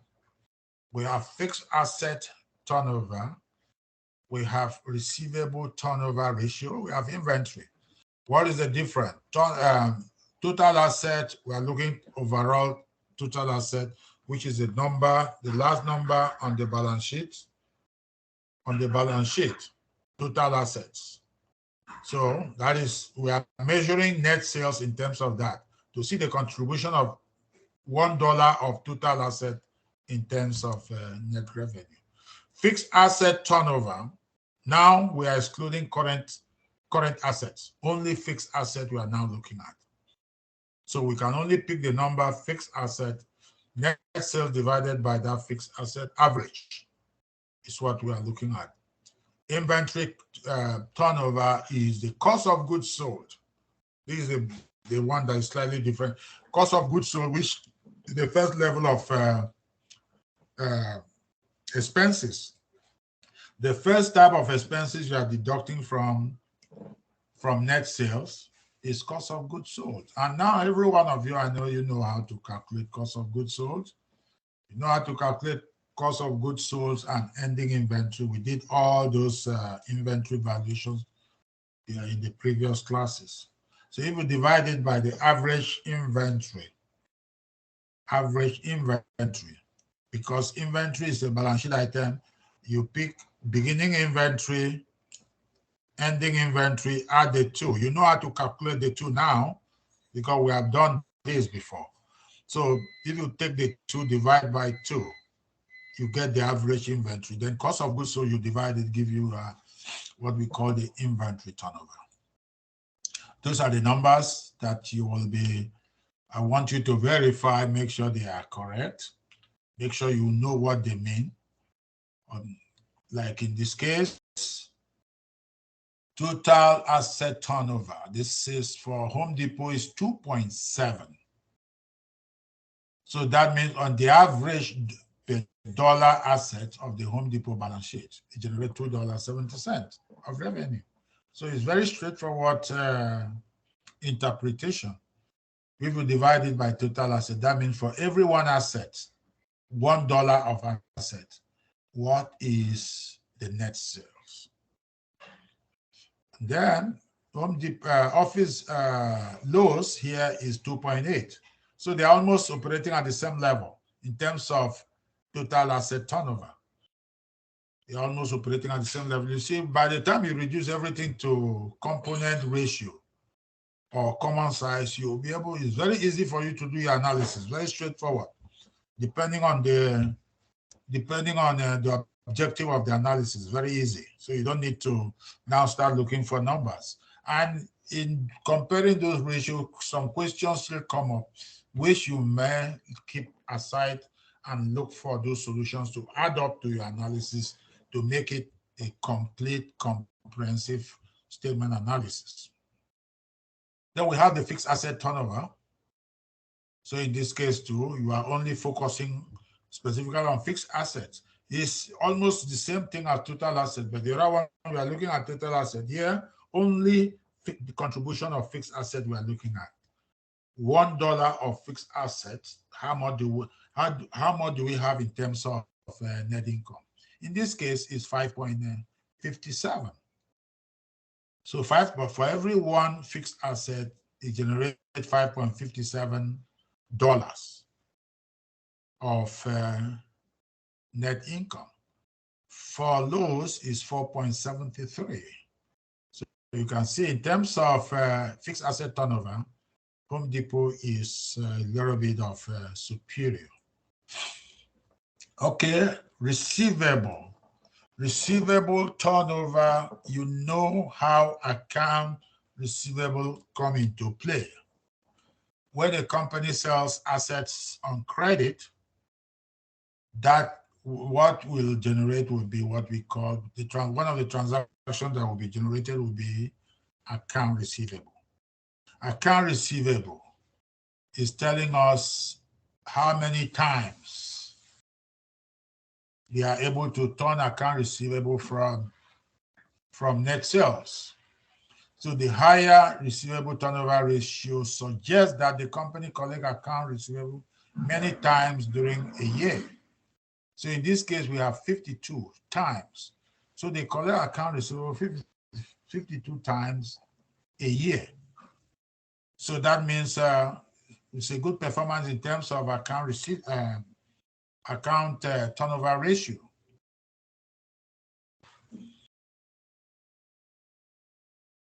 Then receivable turnover ratio converted to days. So now if we convert that 51 to days, that is if we divide 365 days in a year by account receivable turnover, we have 7.04 days. What does it mean?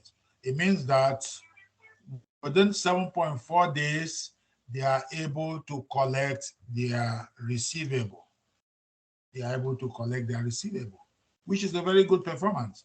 So that means on the average, just over 7 days to collect an account receivable. And recall account receivable when the company sells on credit. So within 1 week, they collect those credit back. That is a very good performance. Then we have also inventory turnover. How many times did they turn inventory around? An increase in the ratio is usually favorable. However, if the ratio is too high too, it means that indicate that there is a loss of sales opportunity. So there have to be a balance. You cannot keep too much of inventory because that will be a cost to the company. And you cannot keep too low. Too low, you may not have enough to meet sales.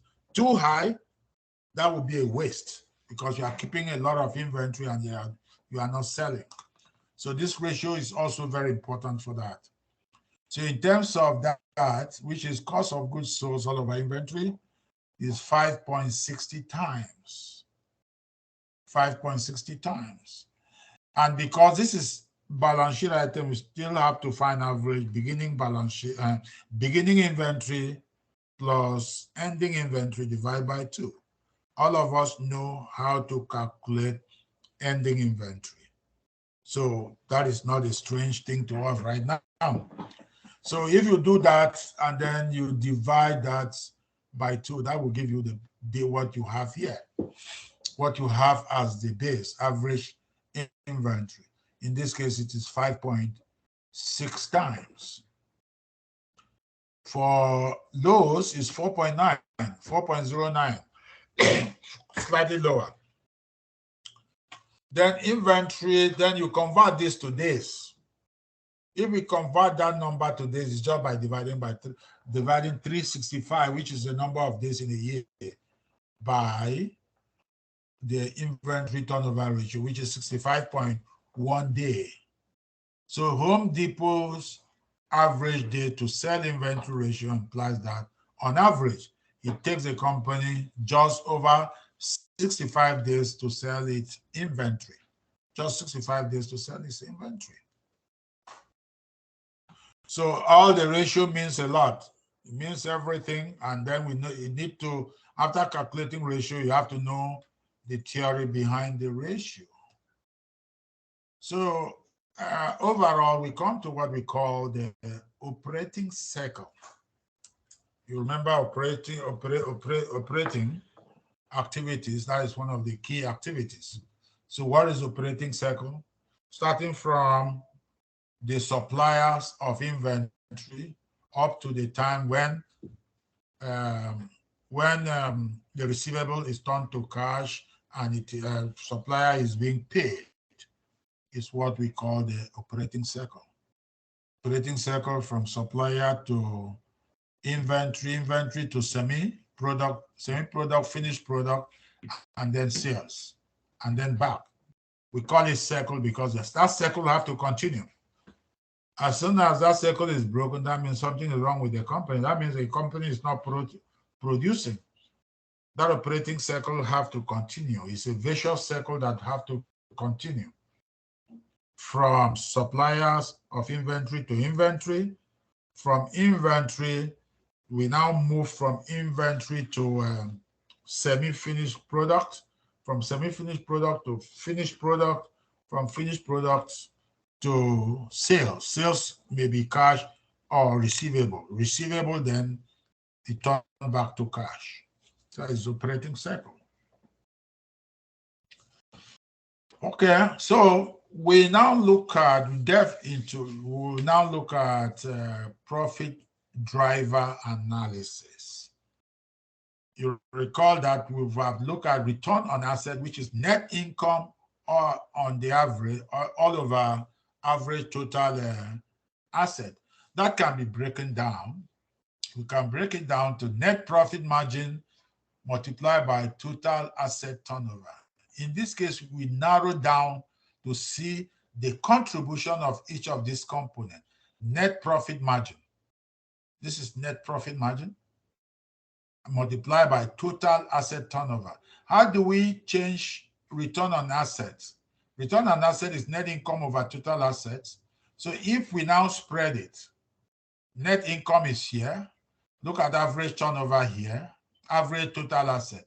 If we cross the two net sales up and down, we arrive at net income all over average total asset. But then, leaving it like this, it gave us a different meaning. This is net profit margin, and here is also total asset turnover.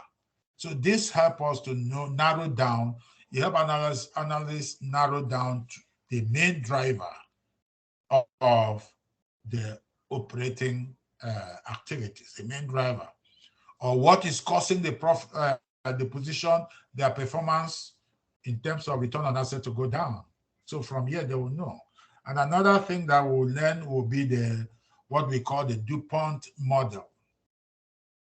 That is where we completely analyze the performance in terms of sectional, in terms of breaking them down, the return on equity down to this level. So now, if we do our time series analysis, assuming we did it for 3 years, we realize that 2019 return on equity is this much. 2020, it went down to social level. 2020 further went down. So now DuPont model will enable us or the analysts narrow down the business strategy to what the problem is. Probably why this is going down is because the net profit margin is going down. So in that case, instead of looking at total asset turnover or financial leverage, we will be looking at this to solve the problem. After all, return on asset is always net income all over average stockholders' equity.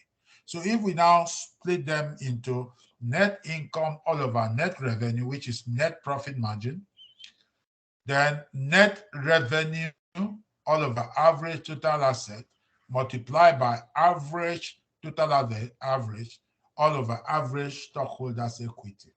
So you will see that if you look at return on this thing, if you cancel this cancel this out, this cancel this out, then this cancel this one cancel. So we still get this net income all over average total assets. So this DuPont model help us to narrow down, drill down to what really contributed to the increase or decrease on return on equity. So if, for example, we realize that total asset turnover is the one dragging this number down, we can now drill down to net revenue all over average total asset.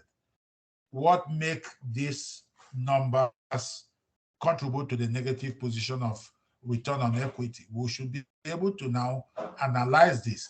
We will not go into analyzing everything here because the only problem we have in terms of company strategy is based on total asset turnover. Then we have to look at it. Is it that the net income revenue, the net sales revenue is really going down? Or average total assets have been depleted or what? So from there, you know the problem and then we narrow it down. That is what the DuPont model is. It's used by analysts to better assess how company is implementing its business strategy. So if everything here goes well, then we look at it, what is the company doing well that the net income margin is increasing so that they can sustain it. But if it is going down, the return on equity is really going down. Then we should now use this to know where the problem is. Where the problem is now, the company should be able to now tackle and narrow that problem to that level.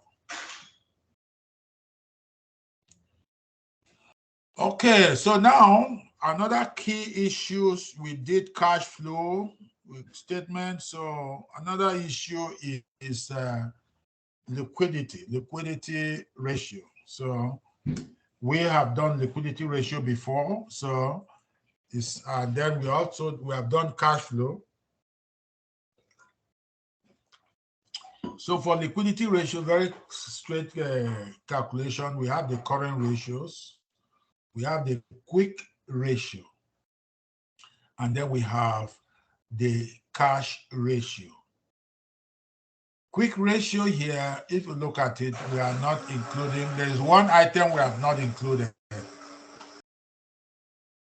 There's no difference between current ratio and quick ratio, but there is this one difference that we have not, that make it this quick ratio. Who can tell us one difference between current ratio and quick ratio? Who can tell us the difference between current ratio and quick ratio? Who can tell us? Can it be the marketable securities? Huh? Marketable securities? Can it be that? Well, you've tried. Who again can tell us something? Yeah? I think it's inventory. Oh, very good. It's inventory. Why we call it quick? We want to know, the company want to know the measurement. What rate? Let's look at, we want to look at the ratio that will tell us that if today the company want to turn around and pay all its current creditors, what would be that ratio? Inventory, you know, if it is a manufacturing company, inventory, what do you do first? You buy the raw material, you convert it to finished product. Even then, there are some intermediate level, you convert to semi-finished product, from semi-finished product to finished product. So that will not be, it should not be part of quick ratio. We want what is almost like cash. You can see here, net account receivable. Yeah, that one is somebody's owing the company. We can collect that money easily if the person is good, if the company, if the debtor is good. Marketable security, they can take the security, jump into the market, sell it immediately, and get the cash. That is why we call this quick ratio. So the difference is that instead of listing it this way, you can say in this quick ratio, to calculate it, is current asset minus inventory. Divide that by current liabilities. Current asset minus inventory, divide by current liability, give you what we call quick ratio. You don't need to list it the way it is like this. Just subtract inventory from current assets. Just subtract.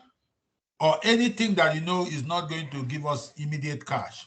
Because we are looking at a position where we want to pay all current creditors. They want their money back. We want to pay them up today, now. So what can we do to do that? What ratio is that? That ratio, current asset less inventory divided by current liabilities. So that is that quick ratio. Then cash ratio now again. Cash ratio, we are not looking at receivable. We are not looking at marketable security. Cash ratio, just look at cash. What is cash? And cash equivalent. That is cash equivalent. It may be marketable security if we can convert that. But at times, some marketable security probably is not for sale now because there is something they're looking at, or they're holding that based on future investment. So that may not be what we are considering. But they may consider that for marketable security, we consider is the one we are now holding for sale. Now we want to sell it. We can sell it any moment. So in that case, cash plus any portion of marketable security that we can sell now or held for sale, or the one we are holding that, okay, will be sold. So I want you to understand the importance of those three ratios. Know what list from current ratio, yes, anything current assets divided by current liability. When we subtract current inventory, yeah, that is quick ratio divided by current liability. Cash ratio is another stringent, more strict than quick ratio. This time we're looking at cash. And then for marketable security, we only look at those we are holding to sell immediately. Those we are holding, say we'll sell in maybe in 12 months, 4 months, 3 months. No, we'll take that one out. To take those one out. So if we now add the two, cash plus that equivalent, cash equivalent divided, that gives us cash ratio. This one is just for strictness in terms of being strict for current ratio. And then if we want to impose stricter ratio, we use the quick ratio. If we now want to further restrict and be more strict in terms of ratios, then we are now looking at cash ratios. Okay, so that is current ratio there. I don't need to say anything about it because we have done a lot there. On quick ratio, same thing, cash ratio, and then let's move to solvency ratio. Solvency ratio, we are looking at interest. First, interest, and we know what interest we are talking about. Interest and ratio, that is the interest we are paying. The company is paying for loans. The loans that they have gotten, the interest they are paying. We want to see how much we are able to cover in terms of interest expense. It's an interest expense. For example, maybe the company total loan is 50,000 and the interest alone is 5,000. So that is, we have to divide by that component. And if you remember, in income statement, we subtract interest expense. So that number is what we are looking for to put under this point. So interest expense, net income plus interest expense plus income tax expense. So everything operating, just call it operating income, divided by interest expense. That is what we call times interest and ratio. So we want to know the number of times the company is able to cover that interest expense. Why? Because, yeah, creditors will want to know. We too want to know. If the company is making 50,000 and interest expense is 5,000, 50,000 and interest expense is 5,000. So that means in terms of income, they are able to cover their interest expense 10 times. 10 times. So that is a very good, very powerful number. In terms of interest expense, they are able to cover it 10 times from their income. So there's no way you say that company will default. So that is what one of the key solvency ratio. You cannot say that company will default. And then cash coverage ratio. Cash coverage. We are looking at in terms of interest expense. How much of the cash generated from operating activities will cover that interest?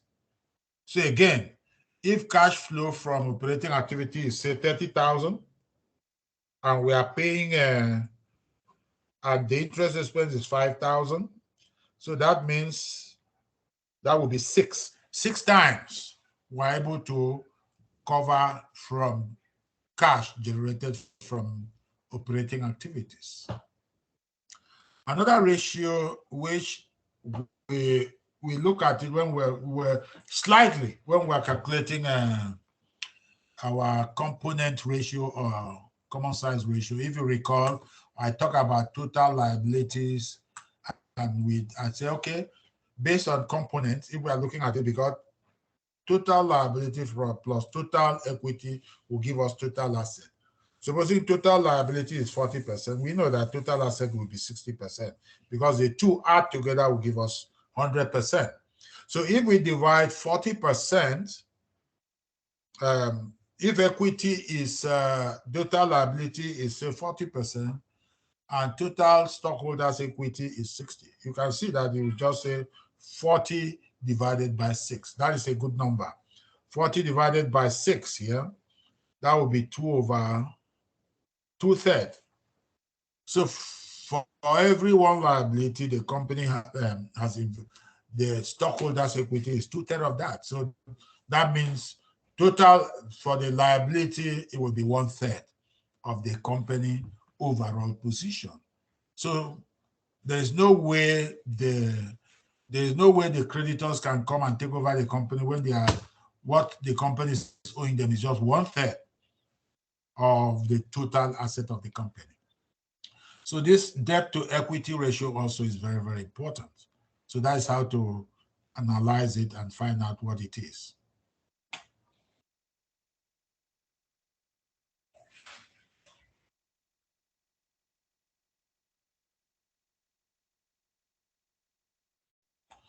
Okay, so that is interest earning ratio. We have talked about it. So you have to go and do the investigation and see if that is the numbers that we are looking at, whether it's correct or not. and then cash coverage ratio. Those are the examples which I want you to look at it again. Anybody this week, if you are confused with anything you are studying, reach back to me. If you are confused, you say, oh, this one don't make sense, or I did the ratio, is not working. Because I will tell you 60% of the final exam will be based on this chapter. Only 40% will be based on the rest of the other chapters. Okay, the last one is investment. We call it investment ratio or market ratio. So market ratio is very clear. We have touched it. The first thing about investment ratio is price per earning ratio, PE. That is market price per share. So as of today, you check the market price for, you will check the market price for Apple as of today. You will check the market price for Apple. In the test, I will tell you, okay, as of today, the market price for Apple is this. So that I don't want anybody to start going to the stock market to start picking the numbers. I want all of us to have the same numbers. So as at today, the market price per share is this much. Then if you recall, we have calculated earning per share.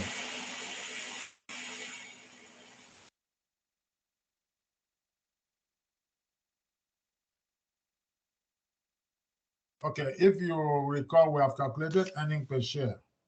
So if we divide market price per share by earning per share, then you get what we call PE ratio. Very, very important ratio. And then the dividend yield ratio. How much dividend is being paid per market share. So you can see the numbers there, the calculations, market price per share, all of our earning per share. Earning per share, we have done it a few slides back. So if you take that number and divide, and then you check the market price for Home Depot in this case, and divide it by earning per share, then you get, this is 22. At the end of fiscal year of Home Depot, they have $269 per share. So PE ratio reflects the stock market assessment of the company's future performance. Higher ratio indicate that the earnings are expected to grow rapidly. So higher number indicate a good performance, that a good indication of future performance. In this case, lowest is 21.3. So that they are almost operating at the same level. If you tell me which company will I want to,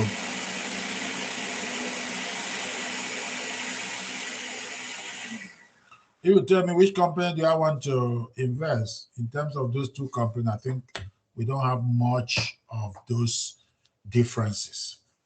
So the ratio reflects the return on investment solely due to dividends. In this case, that is dividend yield ratio.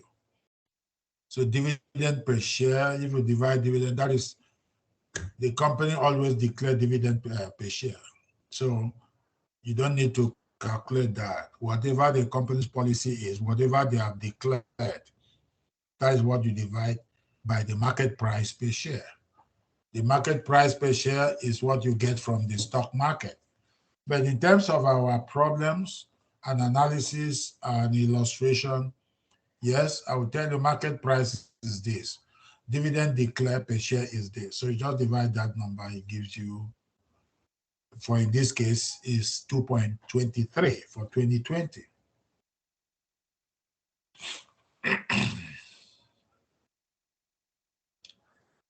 So we come into ratio analysis. We have talked about so many things about ratio. Like I said, in a nutshell, ratio is not conclusive. You don't say, oh, this company is bad, look at their ratios. And you cannot say, oh, this company is excellent. There are so many things that as you calculate those ratios, they are coming to mind. You may not see it. For example, if we calculate common size or component of a given account, and the account is going down, for example, account receivable, every year we see it going down. Probably they are managing account receivable very well. But those are the questions we will dig deep. Since we got that ratios, we want to dig deep and find out why the trend should be the way it is. If it is due to good performance and whatever is that performance is, yeah, we want it to be sustained. But if there is a problem, then probably account receivable is growing. That means it's not being collected. That may be as a result of either poor credit policy or poor credit collection. So we need to dig deep from there. So like I said, as soon as you get the ratio, there may be questions for you to answer. During that quiz, you put those questions down and keep going with other ratios until you get hold of the entire picture of the company. Then you go back to each of those questions. And at the end of the whole of this exercise, mind you, there are some information that are not in the ratio, they are not in 10K, they are not in analysis, they are not in management discussion and analysis. So those are the hard to earn information about the reputation of the company, in that country, or the product, how the product quality, management quality. There's so many of them, which I cannot even stay here and list. There's so many things you look at. Okay, and then are they environmental friendly? You know, a company that come every day, they are producing plastic, for example, and then polluting the air. What are they doing with environmental cleaning the environment? Are they taking care of that pollution? So all those things come into the analysis. So you put all those things into the analysis, and that becomes very important. So those are the what we call other relevant information. Understanding the broad economic environment in which a company operates and other relevant information is important when interpreting ratios and analyzing the company. So analysts commonly consider the reason for rapid growth. Like I said, you have look at the component ratio and it's growing. What is responsible? And economically expansion, or is it that because of, okay, also we can look at those items that are not economical. It may be something else.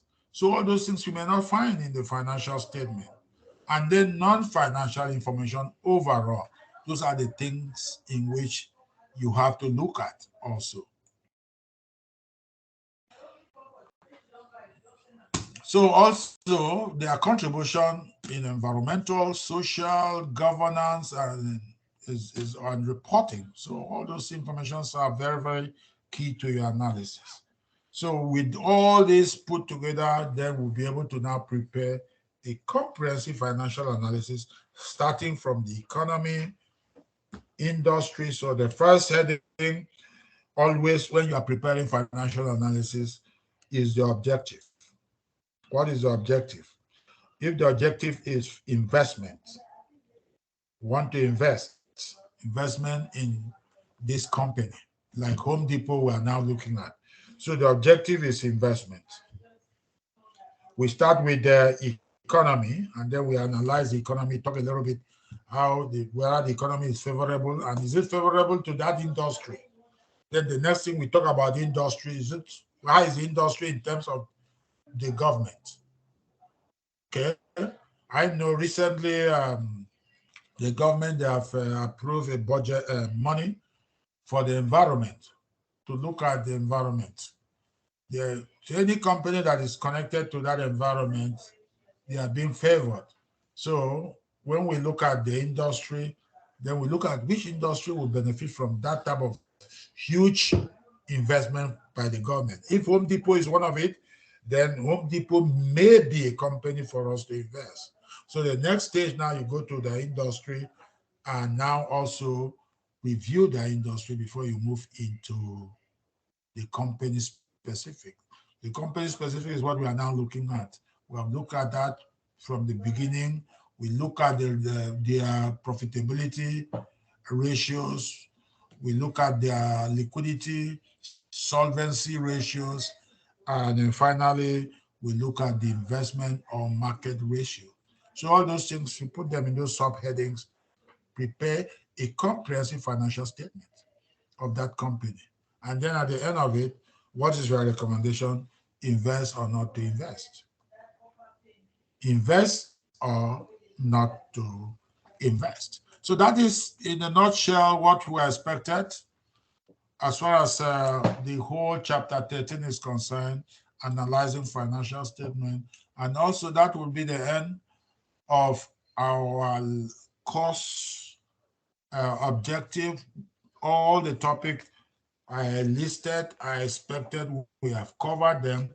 So next week will be strictly working on the material itself to see how we'll be able to tackle the final exam. So that will be the end of our course after the final exam on, don't forget, August 28th. August 28th. That is when we have our final exam, and that will be on Sunday, I think Sunday also, so same time. So we'll make it 10 a.m. to 1 p.m. So what I want you to do this week is to work on a number of, you have your test, if I were you, read the whole of chapter 13, work on the problems, bring questions that you will be able to discuss in class if you don't understand. Don't sit down and say, okay, the teacher have to do the practical. Practical is done by you. Just like what we did in class today. You have to do the practical and demonstrate that you understand it. If you don't understand it, you ask questions. That is how we do financial statement practicals. If I sit down and start telling, okay, current ratio, then I work it out for you, and you don't demonstrate it yourself and then interpret the number. It's not only calculating the ratios or calculating the data. It's for you also to tell us or know the theory behind the numbers, which you are going to put also on your report. So if you don't know the theory behind the numbers, you just calculate it. So, okay, liquidity is 0.5. What does that mean? If you tell me 0.5, I don't know what that means. 0.5 can mean anything. But when you start looking at in terms of other companies, in terms of industry, standard, and so forth, or in terms of payment of current liability, then I now say, okay, you know what you are talking about. So that is the way it should go. So that will be the end of our lectures today. And we have completed the syllabus. So what we'll be working on is the review starting today. So you can start today. If you have questions, send the questions to me. Me too, from today to I will start working on your grades. At the end of Saturday, what I want to only left with will be your final exams. Any question? Professor, I have a question, please. Okay, go ahead. The duration of the how long the link will be open for the exam, because I think from administration regulation it would be open around 24 hours.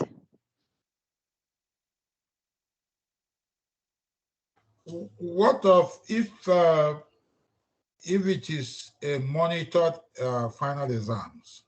What is I don't understand I will not lie to you. I will ask for the policy, but because I wanted it to be a monitored final exam, in the sense that we will be in class like this, so that if you have any question for any of the questions that you need me to just read it for you and then tell you don't understand what it means.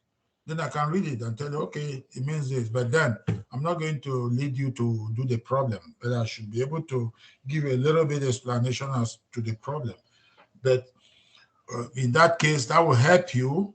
I'll give you a clue, but I will not give you the direction on how you want to do the problem, or I will not give you the direction or leading answer to the question. But I will help you to tell you, okay, this is what I'm expecting in this question. But if you don't like that, you want me to open the link, I'll open the link, but I will not participate. So it depends on what you want, and or it depends on the your university policy. But I believe that I should be able to pose questions as soon as we are starting the class by say 9:50 my time, 10 minutes to the time we're supposed to start. I will open the link to the exams, and then you enter the class and start the exams, just like you are starting a new exam. I believe that if you are going to a physical location to take exams start at 10. That is the 10 they give you the question paper to start working on these exams. So that is the way I operate. But if the policy is different, I would like to be different. I would like to fall in line with the policy. But it will be to your advantage if your instructor is sitting there and, oh, this question 5, what did they mean? I don't understand it. Then I will be able to, I will be able to, you send me a chat immediately because I will be sitting here. Then I will be able to now answer your chat. I will be able to answer your chat. I will just say, you post the question there in the chat so that we will not disturb every other person. Anybody who want to benefit from that same question, you can always read the chat. Otherwise, the chat will be for you. Except a question is for general consumption. Everybody need to know what the meaning is. Then I will explain it to everybody. I will talk and explain it to everybody. Any other question? Or if you are not satisfied, any follow-up question? Sir, that makes sense, but can you add 1 more hour to make it 10 to 2? Oh, 10 to 2 o'clock. But you don't know the level of the question. How do you know whether you will not be able to finish it in 3 hours? Okay. Yes, maybe because we are, if we don't understand some question, and we have time to ask question for you. If it's that okay with you? But 3 hours, you will even finish before then. But I will open it. I will be here till that 2 o'clock on the 20th. I will be sitting, as far as I'm still sitting before you, just like now, I'm not going to close it. Even if I stay till 3 o'clock, 4 o'clock, I don't close it, you can still answer the question because maybe somebody, due to traffic, it did not come on time, so you will have time to answer the question. But as soon as I close it, then that will be closed. It may not be 10 to 1, but as long as I am here, but the minimum will be 10 to 1. That is minimum. Minimum means if I'm sitting here, we start on 10. If you finish before 1, perfect. If you don't finish before 1, I'm still here. I will sit down here until the last person finished. As soon as the last person finished, then yes, we'll be able to now leave. No, But sir, you I will can still stay. find out Sir, from, you can stay at 1 o'clock. huh? Sir, you can stay at 1 o'clock, but the exam is still at 2 p.m. I will stay till 1 o'clock, which is mandatory, official. But then from 2, 3, 4, I will still be here on the screen. Oh, So okay. in that case, the exam will be open till that time too. Thank you. Okay, so that's, I want the end of it that everybody perform to your satisfaction to the best of your ability.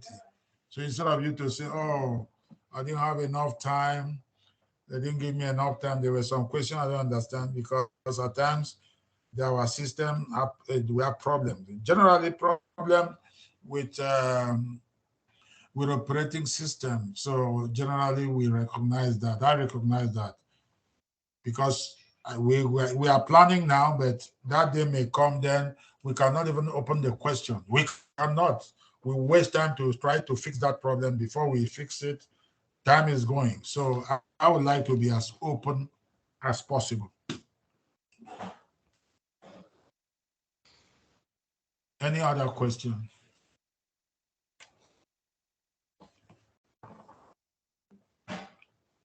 Ask the question if you have. Next week, from now until next week, we'll be doing the review. So if you have any questions, it's good to ask. Otherwise, go ahead.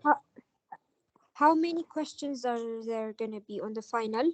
And for how much of the grade is it going to be? Is it going to take?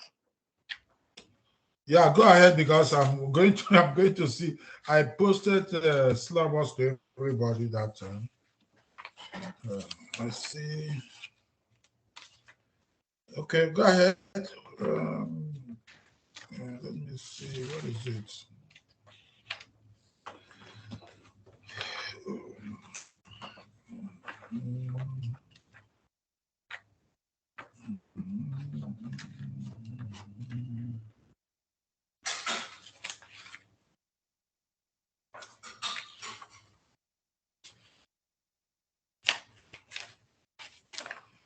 So many papers.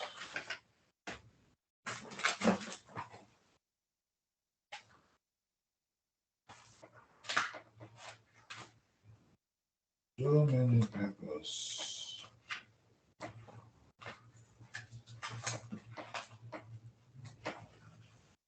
I got it here a few minutes ago here.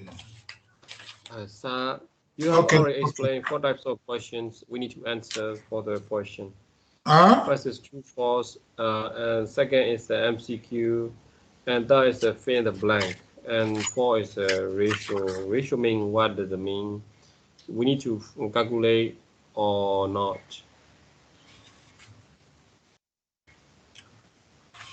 Okay, final exams, 100 points, 6 points. Okay, I put this, say quiz, 50 points.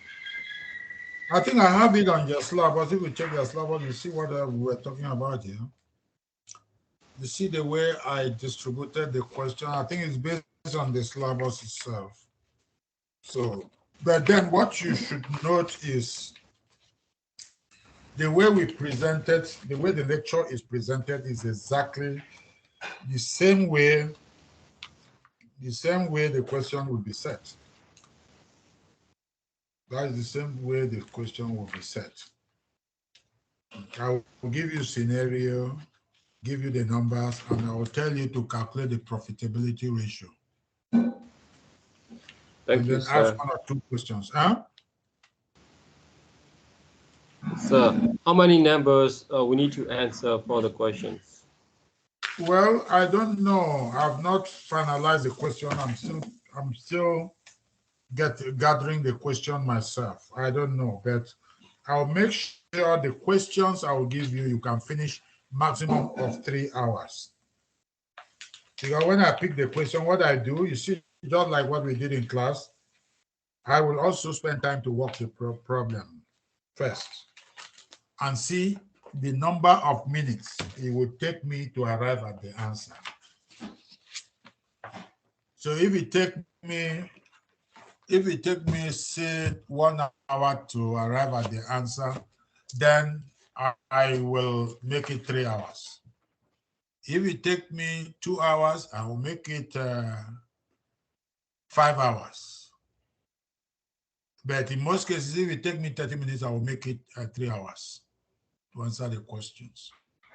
I'll make it 3 hours. So in that case, there's no way you tell me, oh, okay, I can't finish. Because if I can finish it in 30 minutes to 45 minutes, then giving you 3 hours is more than enough. I don't believe in number of questions. I believe in the composition of questions. Have I covered the key concept that we have learned from the chapter 9 to 13. Like I said, 60% of my questions will be on chapter 13. Why? Because chapter 13 covers, it touches on everything we have done, and that is our comprehensive statement analysis. So it covers on every question we have done, or every section, every concept we have covered. Then there are 9, 11, and 12. They will share, let me say 10%, 10 to 15% of the questions will come from each of them. So you will not have much questions coming from 9, 11, 12.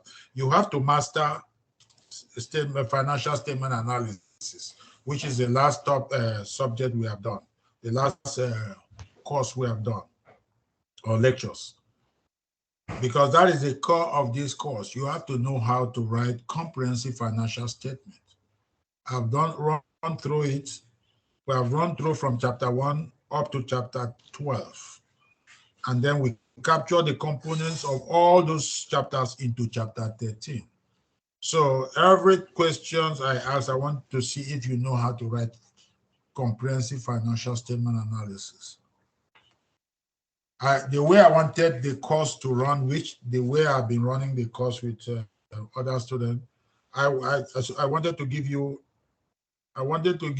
a company, and then each chapter you start writing the incrementally as a project. But I didn't do the project because when I look at your syllabus, we talk about the component. I didn't see anywhere we put project, but I didn't want to include project this time again. But if you covered quiz 1, quiz 2, and the earlier assignment, and then the final exam, then you should be able to be good. You should be able to know that you have passed through my course very well. Any question? Ask question before we go. Because me too, I'm very busy. Any other question?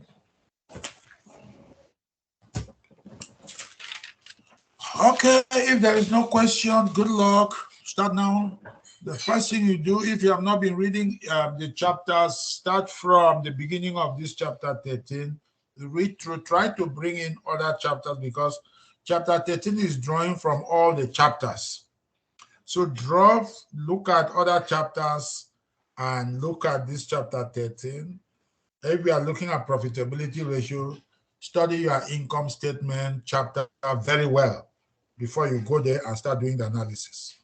And then when you come on Sunday next week, we'll do a very elaborate review that will lead you to some of the clues of the final exams. Okay. Any other question? All right. I wish you well, and let's keep in touch. Bye. Thank you, Professor. Thank you, Have a nice day. Bye. Bye, everybody. So I have sent the message in private WhatsApp. Okay, you have sent question. No, sir. I have sent the message to you in the WhatsApp message. Okay, I'm going to, as soon as I get out of this class, I'm going to look at my WhatsApp. Okay? Yeah, and then thank try you, sir. to meet all your requirements. Thank you very much. Thank you, sir. Have a good day. Okay, bye-bye. Bye-bye, sir.